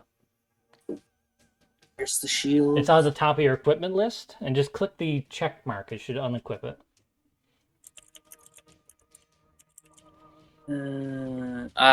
Okay. There you go. So your I see. AC is Thank you. 20. Your AC is 21, and you just turn into Venom basically with a devil mask. Right. So that was your bonus action. Roll the D8 for your magic thing, your wild magic rage. This could hurt. Hopefully it doesn't. Well, All right. roll Yeah. it. Yeah. 1. All right. What does the 1 do now? Because the list got changed. Yeah.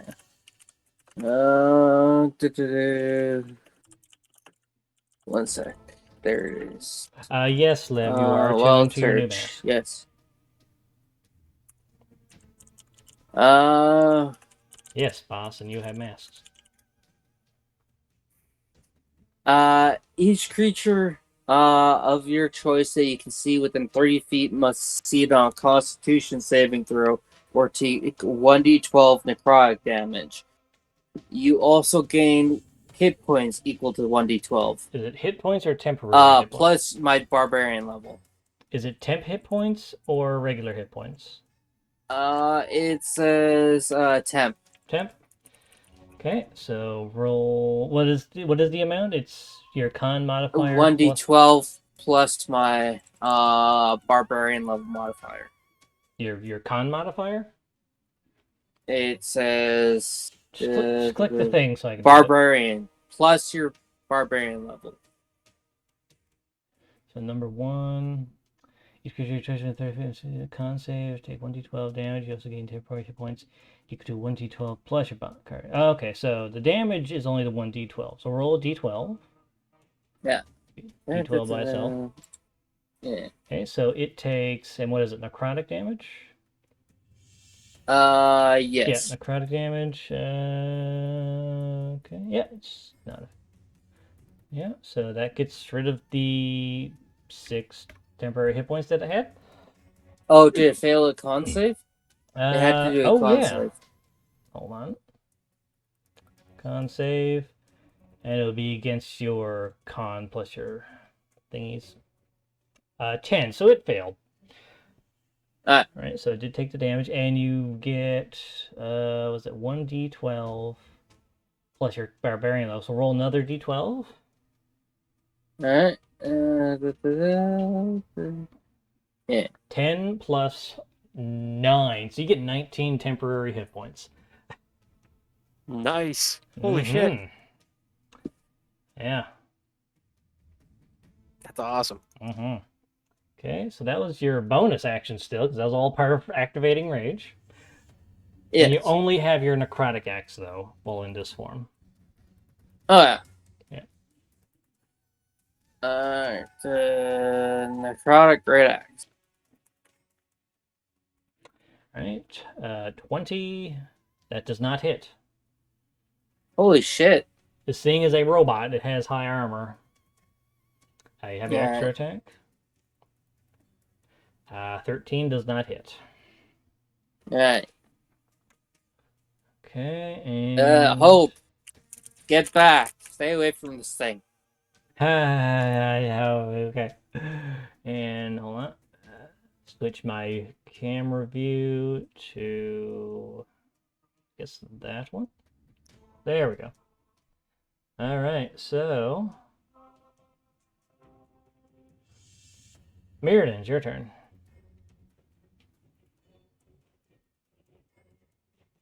Mir.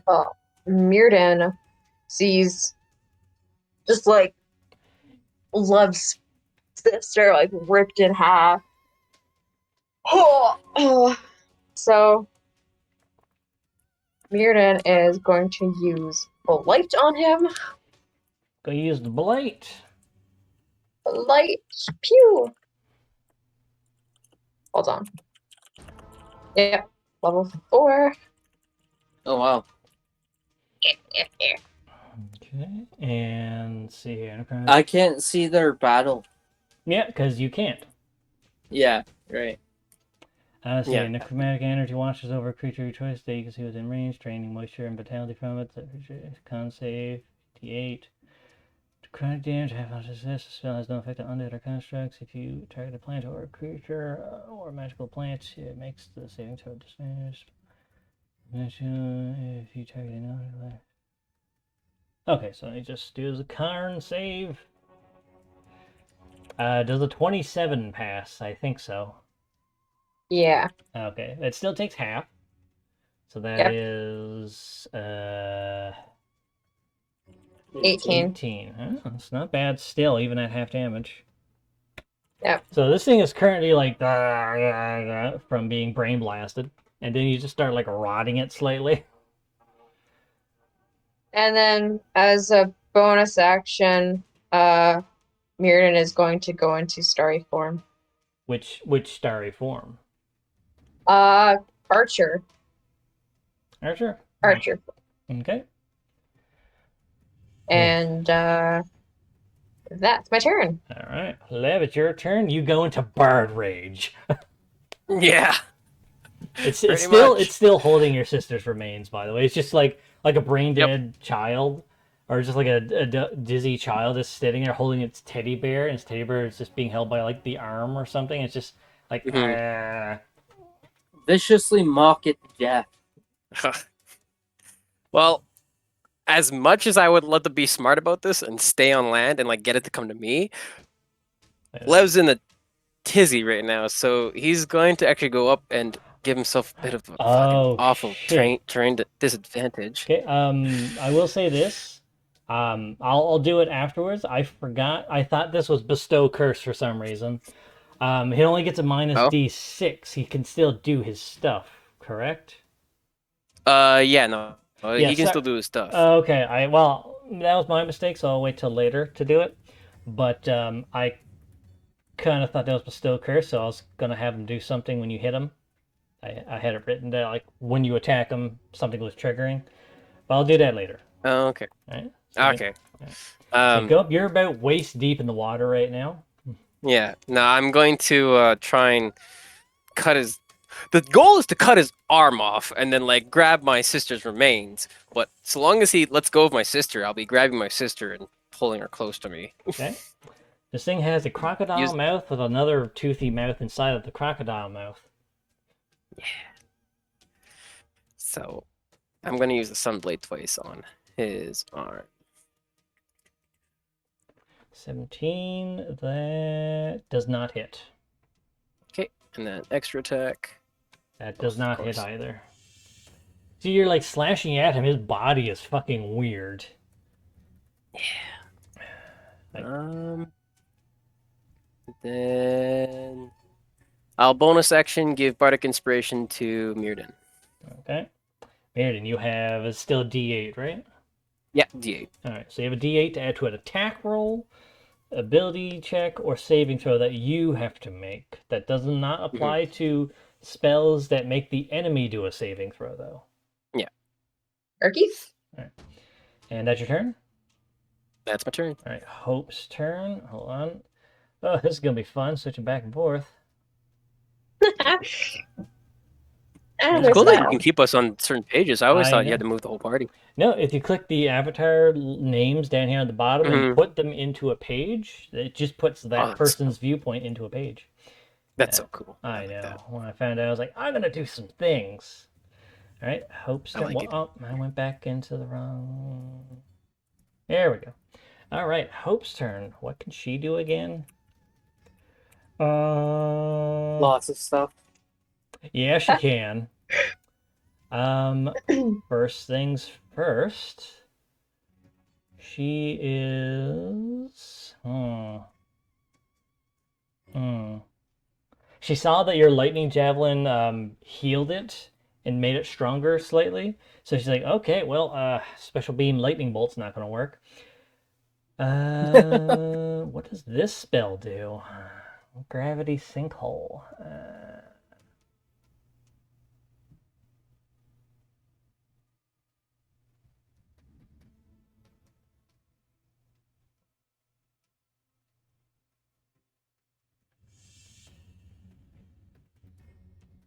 Ooh.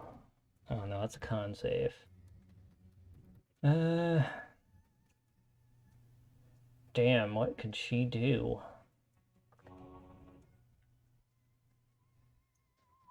I know, she is going to take the opportunity attack and back off.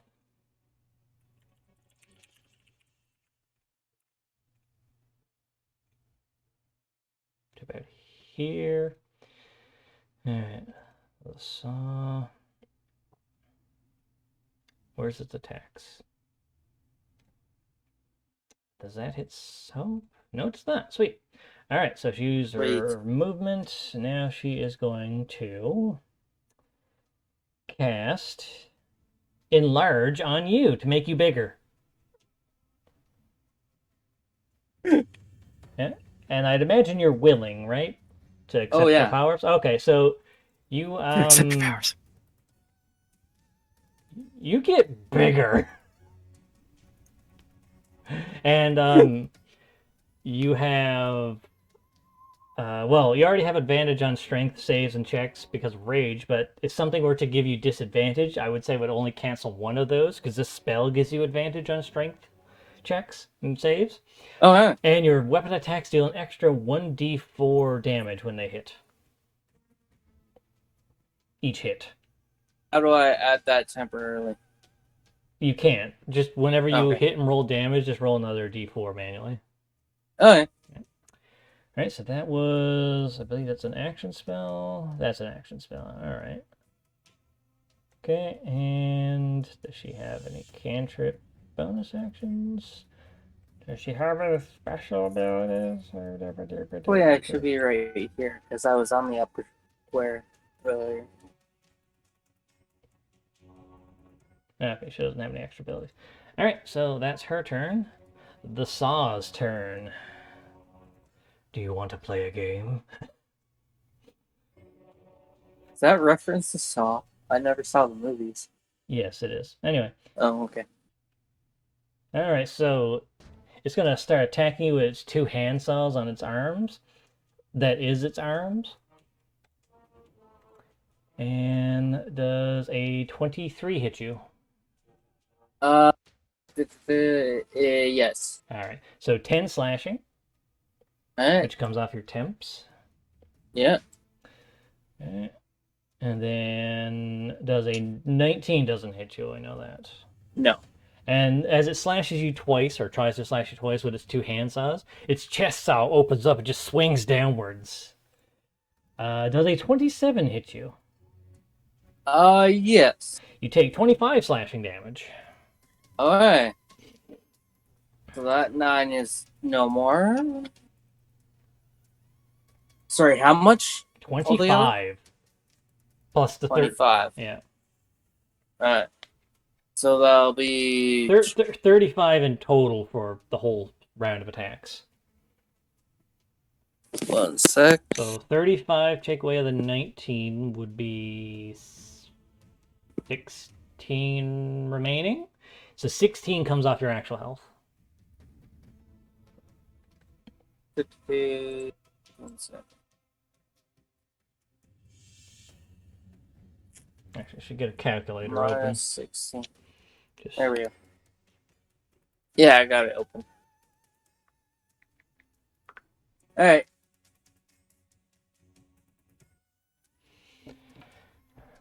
Okay, and that's all of its attacks. Croc's turn. Aha.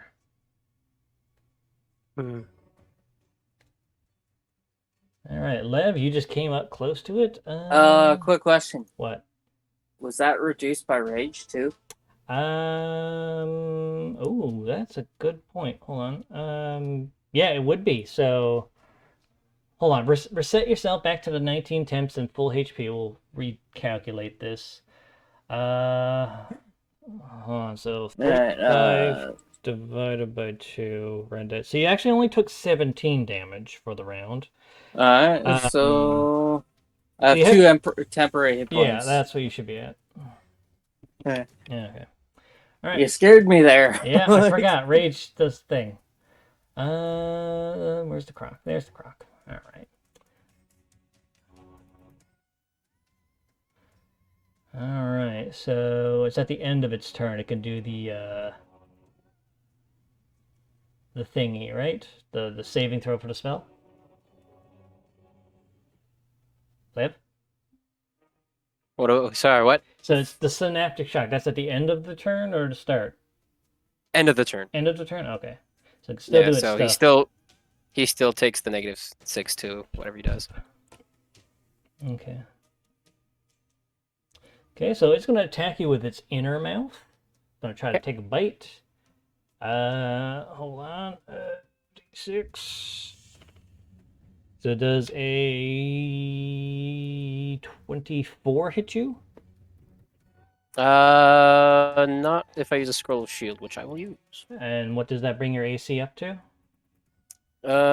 Should be. Oh shit! It goes up to 24. Yeah. That would match it. Never mind. Good call. I'll just end up using my uncanny dodge then to have the damage. Okay, so it does 12 piercing, cut in half to 6 with uncanny dodge. Okay. And remember, uncanny dodge only applies to one attack, though. Yeah, it's just a reaction, so Yeah. I can't use a scroll of shield. Okay, so let's see. It hit with its regular bite. So it has advantage on its torso bite. So it bites onto your arm on the sore side of your body, and then it just snaps down with its giant crocodile face that's melded into its torso. And does a 23 hit you? You already used your reaction. Yep, I should have just went with the shield. Yeah. Yeah, no, that hits me. All right, so you take 11 piercing fully. Okay. And you are considered grappled now by a crocodile mouth. And since this is the effect of an ability, it's a strength or dex save to get out of it. Okay. No action required. It's just on your turn you can do a save. Okay. Right, and I think that's all it's going to do for this turn. Okay, and back up to Voss. Alright. Play whack-a-mole with this guy's head with an axe. Okay. 24. That hits. Alright. So roll damage and add a d4 plus 3, so 12 plus 2, so 14. Alright, and I'm gonna be reckless attacking for the next one. Oh, okay. So 25, that hits. All right, plus 3 and then a d4. Mhm. So 9. All right, 4 plus 3, 7. Yeah, 9. All right, and these are technically magical attacks. These are doing necrotic damage. And yeah. And that your turn? Yeah. Okay. Mirmir's turn. Just reading my archer form is using is pewing an arrow at this thing. Is that an action or is it a bonus action? It should say in the chalice form. Yeah. It's weird how it says it's a bonus action. Yeah, it's a bonus action. Okay. Oh, sorry, the starry form, or the archer form. Yeah, when you activate this form, and as a bonus action on your subsequent turns while it lasts, you can make a ranged spell attack, hurling a luminous arrow at the target. One creature within 60 feet of you. On hit, the attack deals radiant damage equal to 1d8 plus your wisdom modifier. So yeah, it's a bonus action to activate it, or to shoot it. Yeah. Yeah.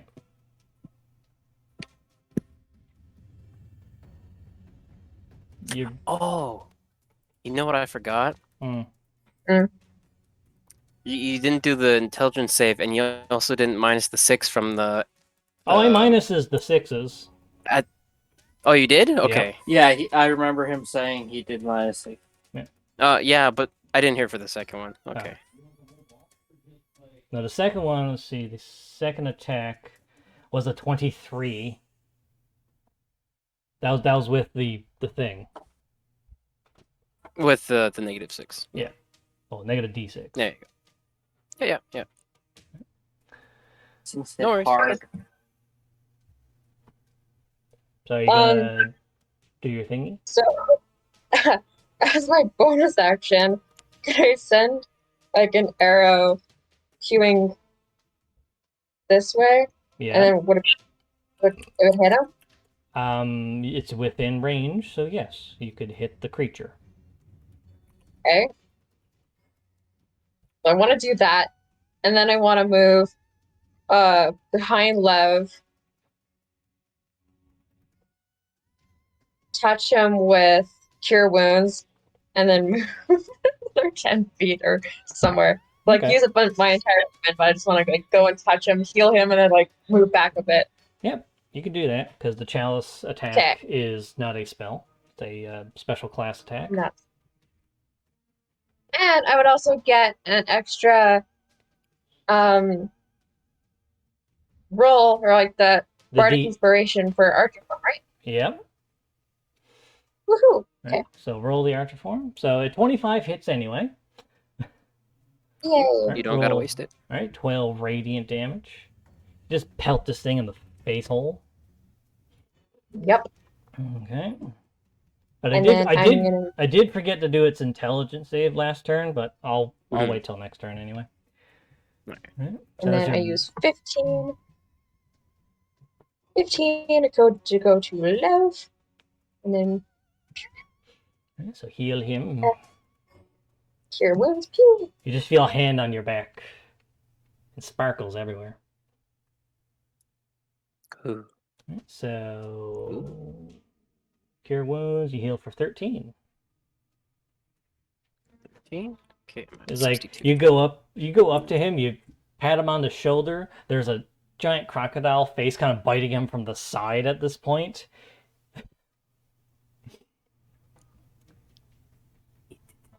Yeah, and Yeah, you and fuck then right off, moving backwards. yeah, and then Riordan's gonna move here. And that's the turn. okay, let's turn. You're grappled. You can do dex save to Yeah. try to get out. I'll start with that then. A deck save? Yeah, it's a special ability, so it's a dex save. Okay. Okay, you managed to just like shimmy your way out sideways from its mouth. It's like you weren't biting that hard. It's still a little fuzzy, I guess. Yeah. Did you like some like weird matrix flip? Like Yeah. You just phase out of his body. 28. Yeah, you just phase out of his body like a fucking ghost. Yeah. All right. I'm going to use my action to use Bestow Curse at level 3.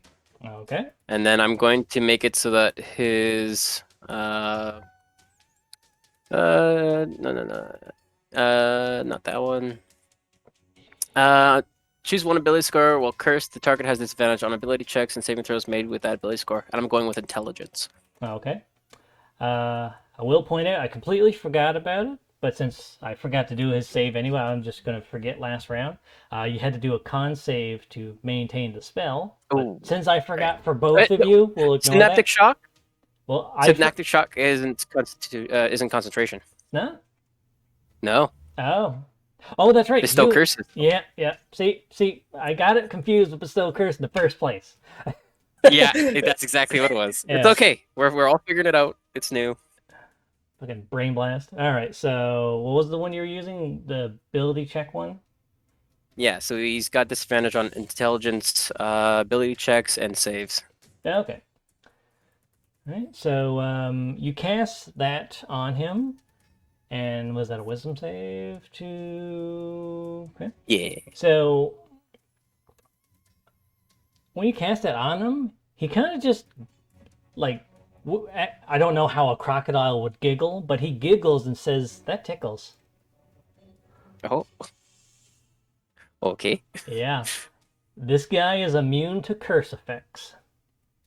Ooh. Yeah, it's one of their Fascinating. special abilities. Okay. Mm-hmm. Um. So that was your action to cast the spell. Yeah. I don't really have anything else, I don't think. No, that's it. Yeah. No, that's my turn. Your game changer just got negated. Mm-hmm. Alright, so that's your turn. No, I got negator. Negated. Well, it was a crocodile. Anyway, Hope's Oh. turn.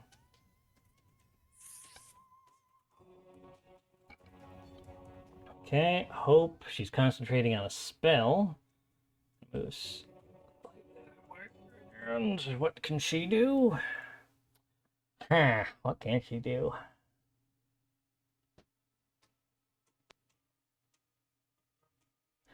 I guess she'll just use Chromatic Orb for now. And she'll use... she'll use Acid on it. Forgot Chromatic Orb can do that. Alright, and you know, fuck it, she's gonna cast it at fucking 5th level.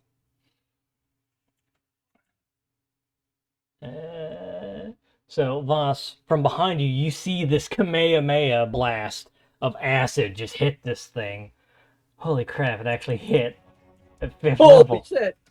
So that's, see, it's not a save. Yeah, it's just an attack. I've never hit with this attack, so I was like, oh, what else does it do? Alright, so 13 plus 19. 32 points of acid damage as you see this thing get blasted with acid. Oh wow! Yeah, it starts to eat away at it. I don't think it has any protection. No, it does not. Alright. He's like, oh my god, I hit it. That attack actually hit. That never hits. Alright, Saw's turn. And it's going to start sawing at you. You said you reckless attacked on that last one? Yes. Yeah, so 21 matches. Yes. So you take 13 cut in half down to 6. You still had the 2 temps, I think. So you only take actual 4 damage to your health. Yeah. Okay.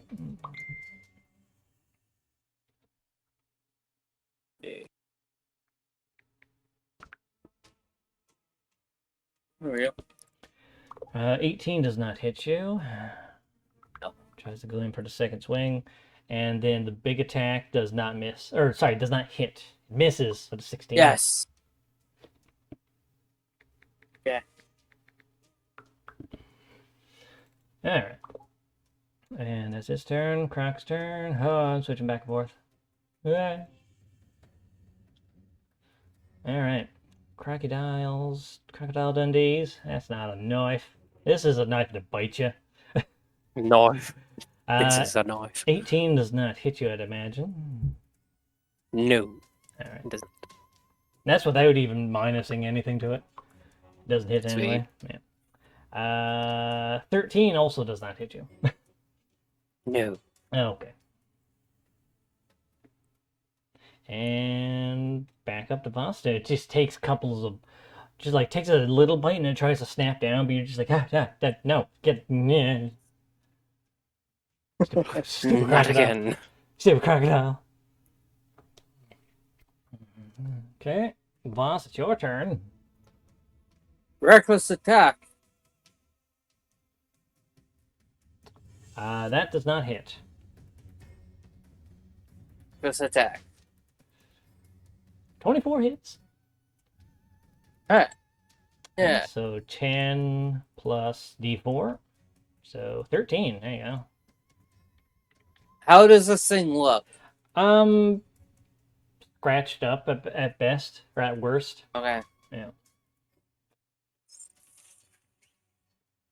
Okay, and that's your turn? Yeah. Alright, Mirmir's turn. Okay. Because it worked so well last time, Bearden's going to use Blight again. Okay. And it does have a Oh, minus pew! d6 to its save, I believe, because of Synaptic Shock. Yep. Alright, I Yeah. remember it this time. So, con save. So minus 2, so that would be 17 with the minus 2 from the d6. And that just passes. So it still takes half. Shit. You're still hurting it. And also Archer form. There you go. Pew pew. Nice. Pew! It's like, why didn't Mirrodin do this before? Hold on. You still have your bardic inspiration, right? Yeah. Not for nat ones though.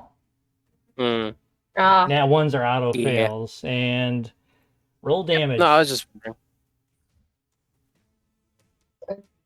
Yeah. Roll damage. Roll damage. Yes. Oh. Yeah, Lev, you were just thinking, it's like, why didn't Mirrodin do this when you guys fought? And then you get hit in the side of the head with her archer form. I rolled bad severity. Me too. So you take 8 radiant damage, unless you want to have it with your ability. No, I'm good. I'll take the 8. Okay. Oh, his sister's dead. Mirrodin's attacking him, Oh no, you're all alone. and he's still holding his sister. Yep. All right. Is that Um, Mirrodin's turn?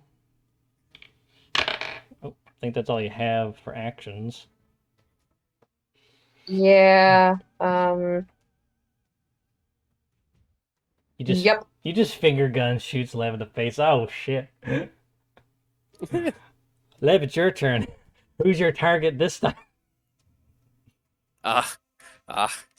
Still this thing. He's a little too focused on his sister being held like that. So, 2 attacks on the arm. Okay. 23 Okay. hits. Yay! Damage.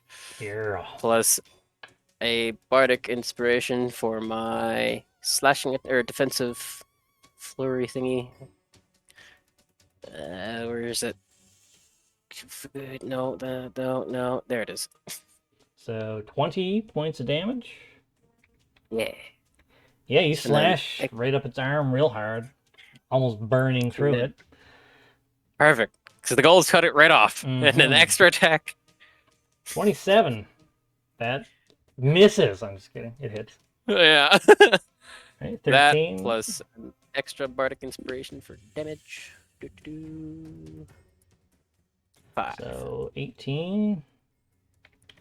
Yeah, you start stabbing up through its armpit, slashing across the front of the shoulder, trying to sever this thing's arm off. Yeah. Right? I will grab hold of my sister though Okay. at this point. Try and reef it from its arm. Okay. Right now it's just a tug of war. Yeah. Right? So that was your action. Bonus act. I mean, cure wounds. Well, I mean, healing word. there you go. Yeah. So healing word at level. I got enough for that level. Level 1. I don't need to heal too bad. Yeah, they were All good. right, so you heal back a little more than what Mirrodin did to you. Yeah. Yeah. There you go. 63 now because I was at 54. Yeah. Okay. Cool. So yeah, 63. you're both and then holding on to you. Right. You grab Vitalia's arm or like whatever you can grab on her remains, yeah. and it's like, I'm gonna make everything better, and you just heal yourself. I feel like she's already dead. She's Sylvay'Alla Shinderu, or however I you don't know. pronounce it. The I highly doubt legs and like. She's half That's a torso with one arm and a head.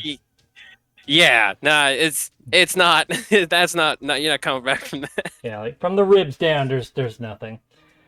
Yeah, so it's just me trying to save what's left of her. All right, so that's your turn. So that's my turn. All right, Yep. Hope's turn. Oh, I would. So my AC is +6 now because I used the defensive flurry. Just a heads Yep. up. Okay, so I'm at 25 AC. Okay. Okay, Hope's turn. She's like, well, that worked really well last time. I'm gonna shoot again.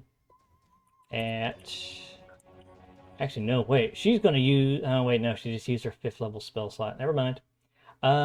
She. You know what? She's gonna join in the fight too. She's gonna. Oh, wait, no. That would end bosses. Damn it. Fucking concentration spells. She still can throw her spear. It's not as effective as using an actual spell. Yeah. But she's gonna use Chromatic Orb at 4th level. Alright. And Acid. 2. Let's see. That does not hit, unfortunately. Okay, and the Saw's turn. At the end of its turn, intellect save because we forgot yes. past 2 turns now. Why do you want it to save though? Because it's gotta be fair. Okay, well, a 9 does not pass. So, Okay. yeah. Yeah. It's still bleh. Bleh. Right? Sorry. Saw's turn. Handsaw. Does a 28 hit you, Loss? It does. Okay. So 6 cut in half to 3. Second attack. 26 to hit. Yeah, it hits. Alright, 12 cut in half to 6. And then his big old chest comes downwards. 17 does not hit you. Sorry, what was the second damage? 6 in total. Alright. So this is after rage, so. Yeah. Okay, and that's that thing's turn, and oh, maybe I should start using their legendary actions. Please don't. But that's what I made them for. Alright, Croc's turn. Alright,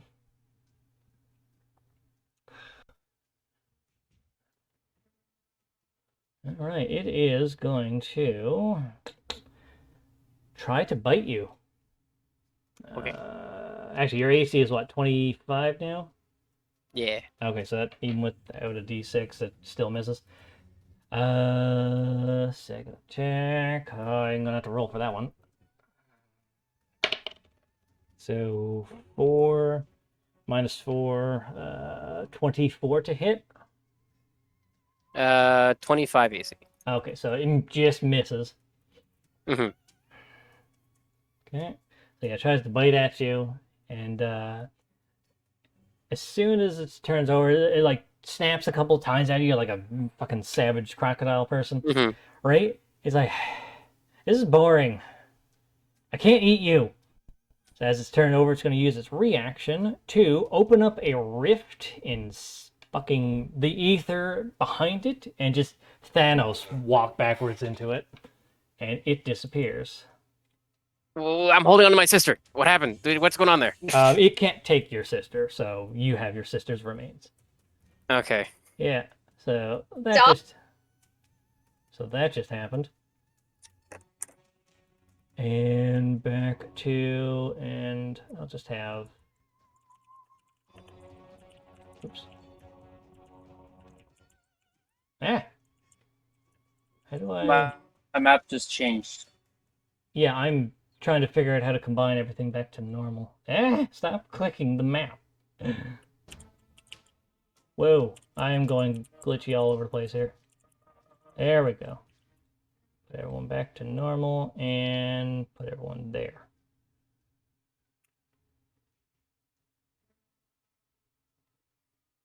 Right, everyone's on the market district battle? Yep. Yeah. You guys still as well?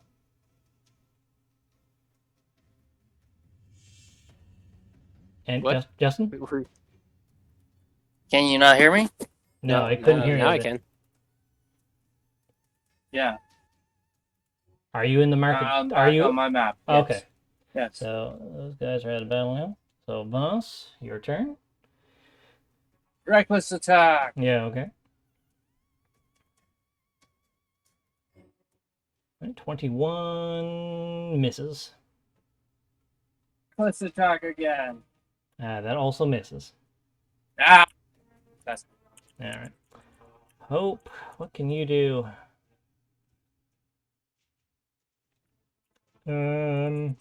What can she do? Oh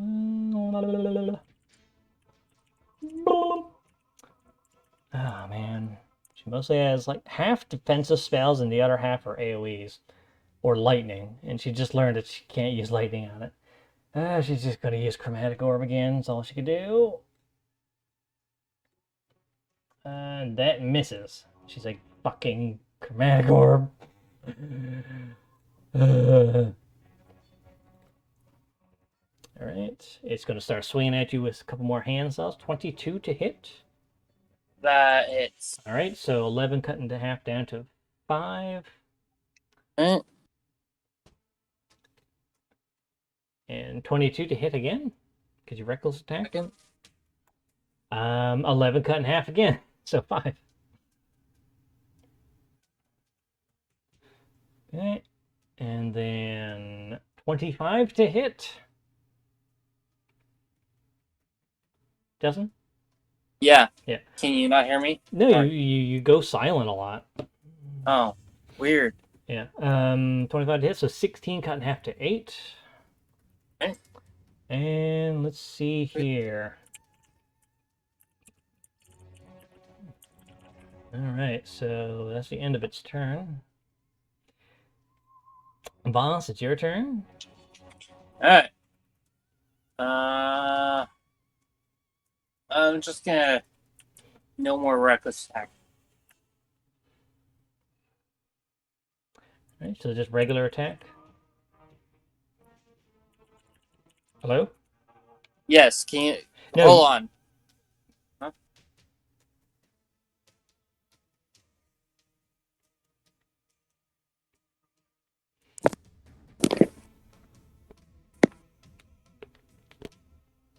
Can you hear me? Yes. Alright. So 18 misses. You said you're doing regular attack, right? Yes. Okay. As you do try to strike at it, you miss. You hit the ground as you're in this giant kaiju form, and it begins to, like Michael Bay Transformers, unfold and open up, and it's going to use its legendary action. Let's see here. There is any creature.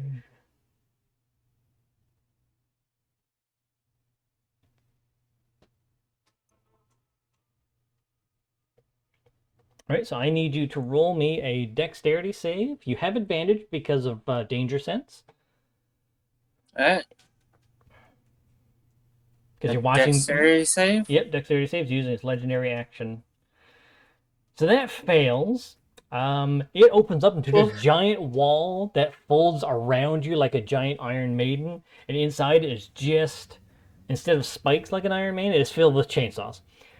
And yeah, Hope just watches this thing unfold and open up and just consume this kaiju. Your head's kind of sticking out though, right? As this thing wraps around you.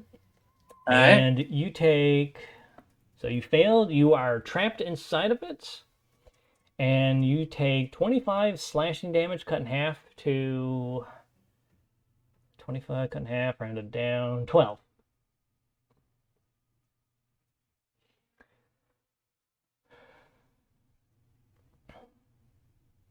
Okay, and now you are grappled. You still have your extra attack. Can I try and get a grapple? You already used your turn to start attacking. So on the start of your next turn, you can.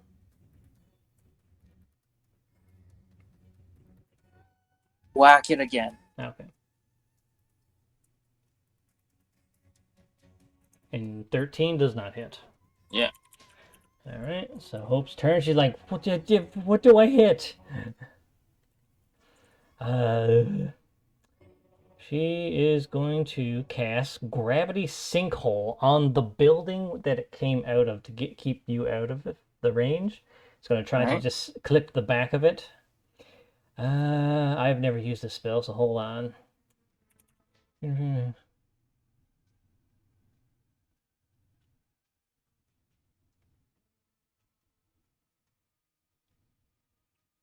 So you would get pulled with this.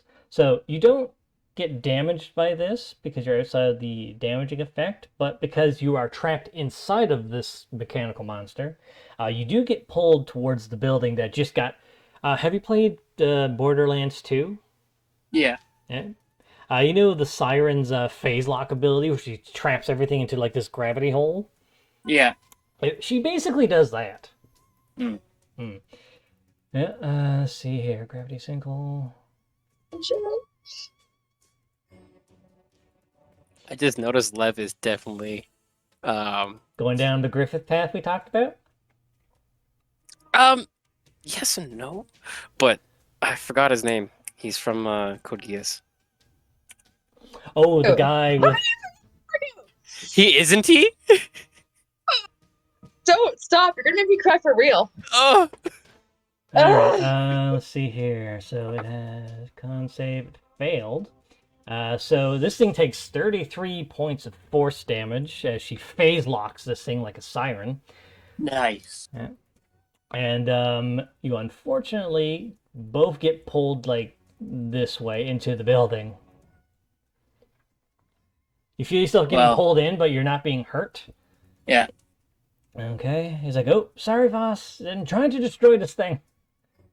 Do it. Okay. The Saw's turn, and while in this form, it can just repeat the damage while you're still grappled.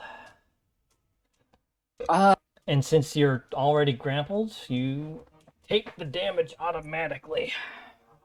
However, this thing can't move on its own while in this form, so... Alright, so you take 32 slashing cut in half to Holy 16. Shit.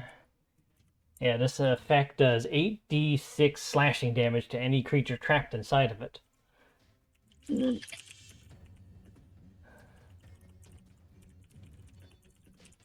And unfortunately, that's the only thing it can do. It doesn't have multi-attack while in this form. What do you mean, unfortunately? That does a lot already. You're a barbarian. You're fine. It's your turn. You can do a strength save with advantage. Yeah. Okay, yeah, you managed to break free of this thing. You just, like, what's a good example? You just, like, stretch your arms like, rah, I'm free. After 10,000 years, I'm free. And you have your action still.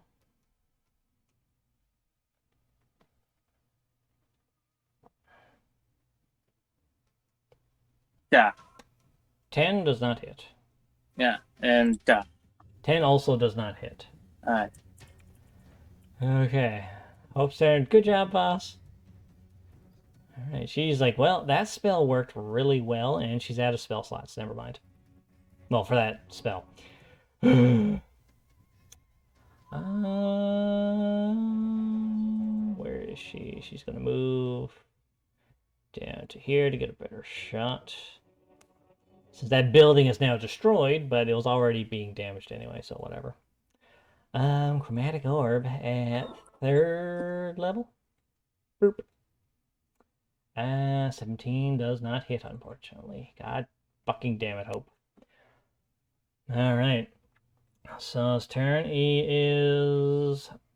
Do a dex save to avoid it. It's going to try to grapple you again with its form. God. Well, try to hug you. 15, that is based up. I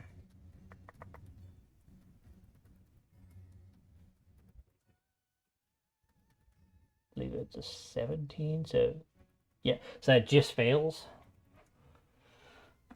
Lovely. Yeah, so you get wrapped around by this like big iron sheet that wraps around you with chainsaws, and you take 29 slashing cut in half. Alright.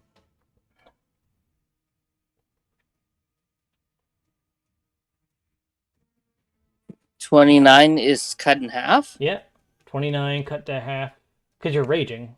It's slashing damage. Yeah. So 29 cut in half is 14. Alright. All right. As the thing is like sawing your like necrotic weave body apart, the mask tells you when you hit, use my power. The one you used against Abel. Alright. And your turn. You are. Alright. You can still. Now start of your turn. You can use your thing. Yeah. I'm gonna try and break out first. Right. So dex save or strength save. You have advantage either way. Yeah. So double 15 unfortunately fails, but you still have your action. I'm not making it an action to break free because it's a special effect rather than an action to grapple you with this. Alright. Reckless attack to hit this thing. Okay. 24, and it told you to use its power. Do you choose to use it? Yeah. Okay, so 8d8 necrotic, and then weapon damage as well. And a d4. Okay. Let's just do Alright, so roll damage first. that first. Yeah, so. Then the d4. Yeah, hold on, I'm going to get a calculator. And then 8d8. So 11 plus 3 plus 2 plus 41. So you do 57 points of damage in a single strike. You basically just like, since the axe is part of your form, you kind of just like reabsorb it back into your body and just shoot the axe upwards from your body, and using the necrotic smite attack. Yeah, you blast through this thing's body with 57 necrotic damage. Okay, that was your first attack. You still have one more. 25 hits. And you only get one smite, so. Yeah. Alright, so 6 plus 3. That's your rages. Plus so 4. Yeah, you basically blasted a big chunk of metal out of this thing's body. Sorry, dry cough. I haven't drank anything all session. Yeah, I just haven't drank anything all session. Keep forgetting to bring something.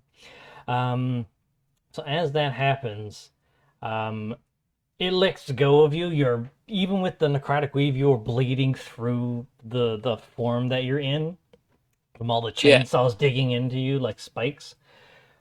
And this thing, in its damaged form, is like, yeah, must retreat, repair mode, activate. And just like the croc that you did not see, it walks backwards into this ethereal plane. Can I try and stop it? Yeah, I mean, you can try, but grabbing chainsaws and buzzsaws is not really healthy. Okay, I'm gonna try and kick it away from the portal thing. You have an unarmed strike, I think, set up in your sheet, don't you? I believe, yes, I do. All right, just roll that. 12 does not hit, unfortunately. Yeah, it moves back. I'll say that's an opportunity attack as it's trying to get away. Yeah, it disappears back. You managed to damage it, but it retreated back into this rift that opened up behind it. And Hope's trident stops vibrating. So as quickly as they appeared, they're gone. And before we get to you, we will get back to I'm just gonna collapse. You just collapse. You are currently bleeding. Yeah, your form recedes back into the mass, and the mass disappears. It's just your body shrinking back down to normal size. Your muscles are like, oh, it's going from massive expansion to like regular size. So your muscles are all like ripped and sore, and you're bleeding from chainsaw wounds. She's on the ground. You guys, the healers, are no worse for wear, just emotionally. Oh, So um, as this thing broken, destroyed. disappeared behind itself in the rift. Where do I have my stat music? Nope, not that one. There we go. Stat music. So as you make this thing retreat, your lightsaber goes dim. The lights kind of go out, and you're just seeing the light fade as you stare at your sister's mangled remains of a corpse.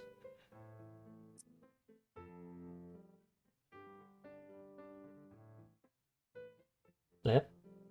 Yeah, no. So I'm not staring at it.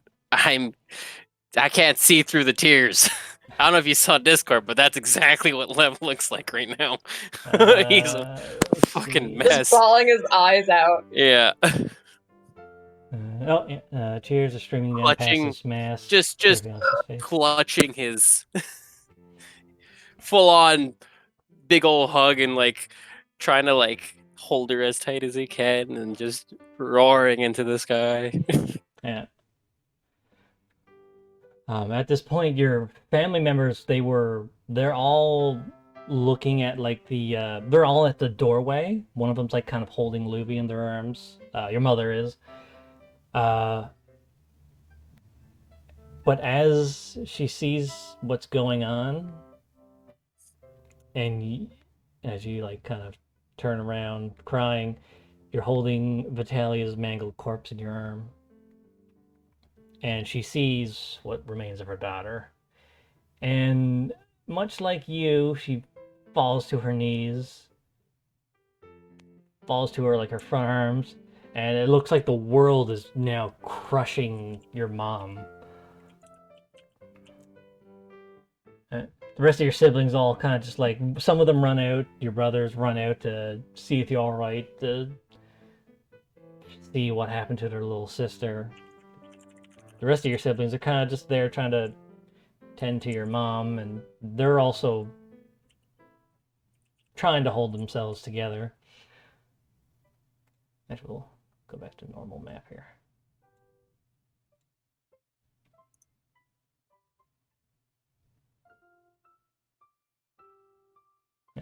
You come to shore, you collapse to your knees, trying to fix her hair, but her hair is just like a bloodied mess.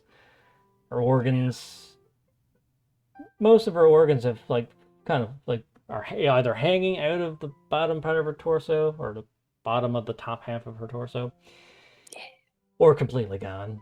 There's no life. It's like a dead fish look. All he really cares about is trying to make her pretty again, like he remembered. As you're doing it, your hands are shaking and frantically moving. You can't quite do what you're trying to do without being a mess yourself. Yeah. What's Mirrodin doing? Closes his eyes, bows his head, and clasps his hands together, and like kind of he whispers, out druidic prayer of farewell. Basically, wishing Vitalia's spirit a safe journey up to the gods.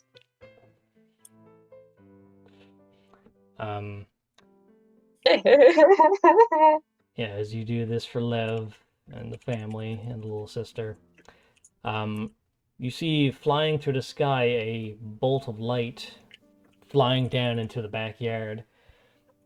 And you see a very panicked and exhausted Ruby in Radiant Soul form. She's looking around, darting her eyes around, looking around what happened. She sees Vitalia, And at first, she kind of just like her blood freezes as she sees Vitalia's body. And she looks over and she sees her daughter, Luby, covered in blood. Kind of just like, now she's the one, Luby's the one holding Viola. No. Yeah, Ruby comes over and grabs her daughter and she's asking what happened.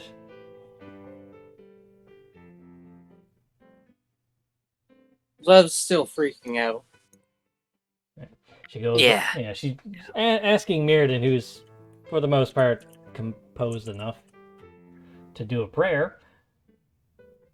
You have Ruby up in your face, like, what happened? Like crying while he's doing this. Like he's just constantly chanting his prayer over and over. He's kind of not composed, but like more composed than the family, I suppose. She sees she's holding like Luby in her arms. She's looking at Luby's face. Luby's the same as you guys, and mentally traumatized from watching someone get bitten in half by a crocodile monster.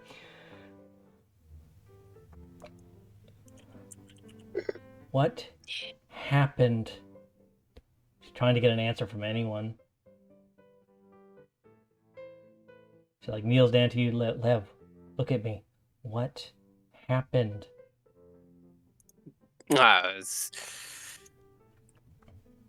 Yeah,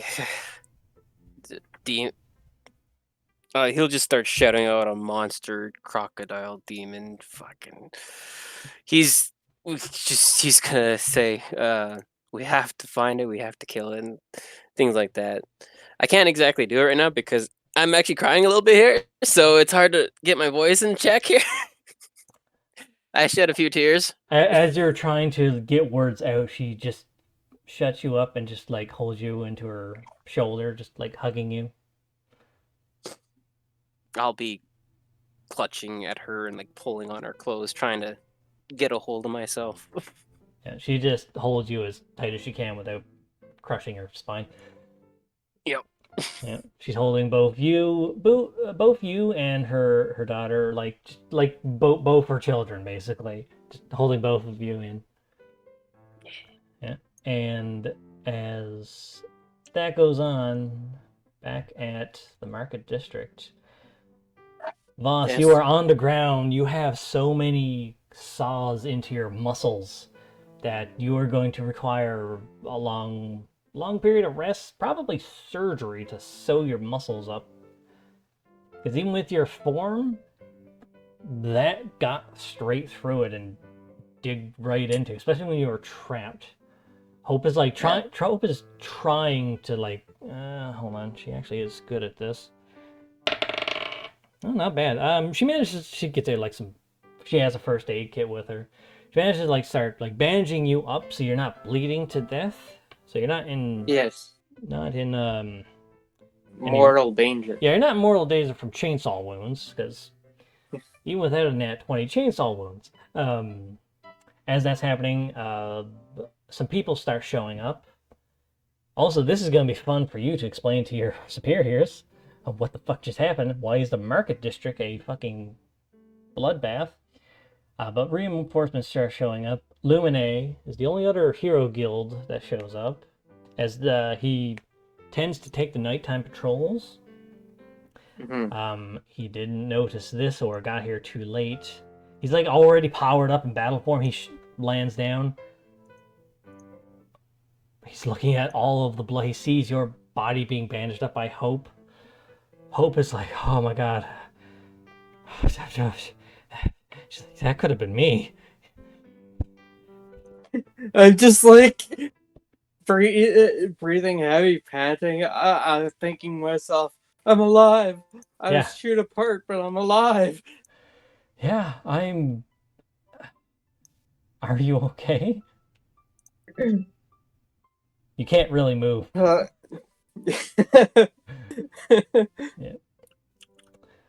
She's bandaging up, trying to sew up like the wounds. She is trained in medicine and she has first aid equipment.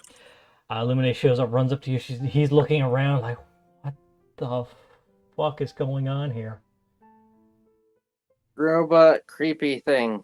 Robot, what the Came fuck out are you talking? Building. He looks at the building. He sees like the sawn out cookie cutter shape of a humanoid. What the fuck is going on? Humanoid thing, chainsaws and saws all over his body, robotic. Yeah. It disappeared into a void-like hole, running away when it was damaged. Yeah, he sees like signs of the battle. The building behind you is actually destroyed, but the other buildings next to it have the cookie cutout.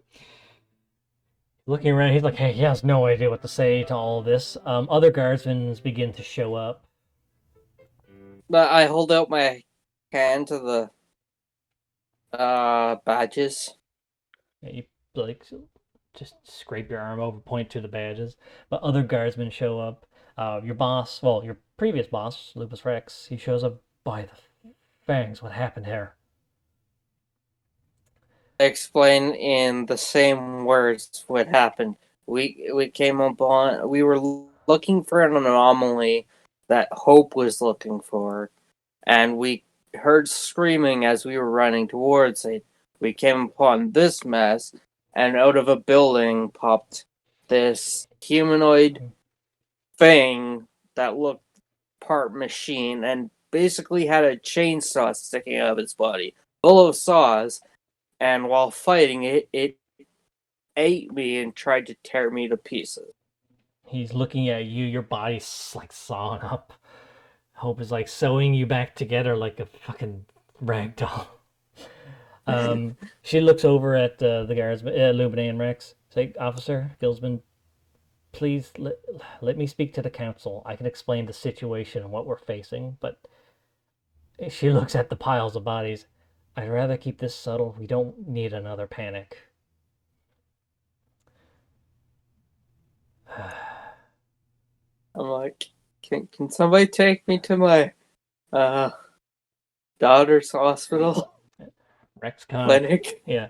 Rex kind of comes over and like he just picks you up like a child, but he's like carrying you in his arms. Yeah. It's like across Thanks, buddy. across his arms. You're just like you're bandaged up at this point, but like you need like actual proper surgery. He's like, yeah, I'll bring you to your daughter's clinic. But would you prefer a hospital? Like full on With my hospital. daughter's upgraded stuff, I'm thinking she should have enough supplies because when the hospital was destroyed, she basically made her clinic into a miniature hospital. But also, the hospital is right across the street, basically. If you take a look, yeah, I see it right there. Your daughter's place is like down here.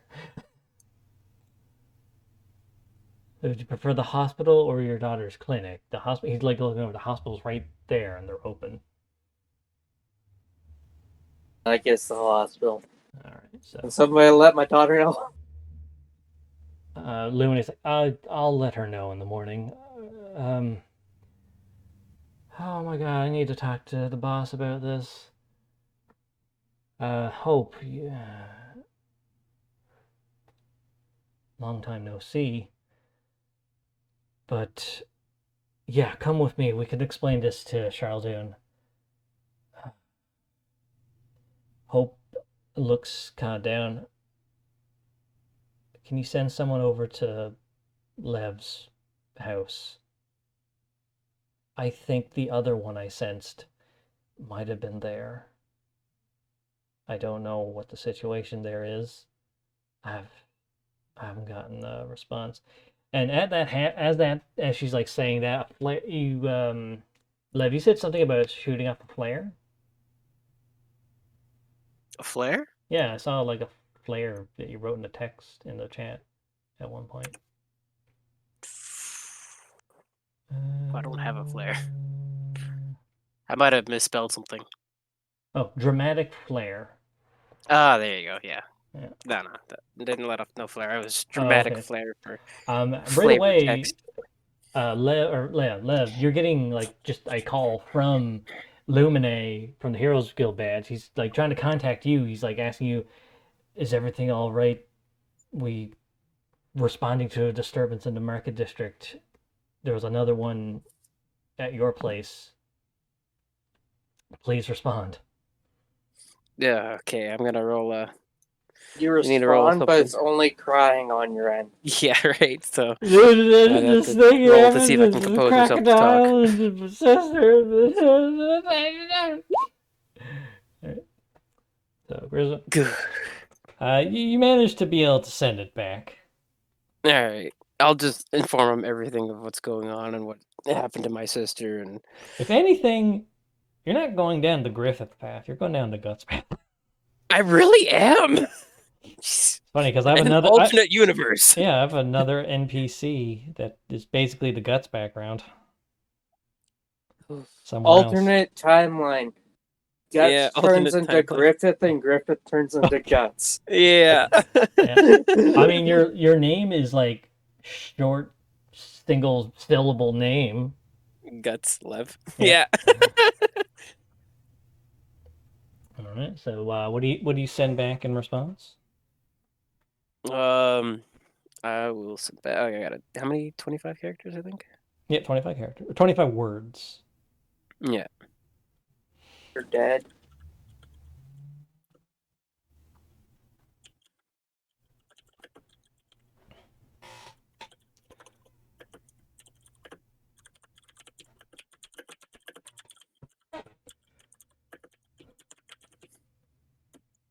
There we go.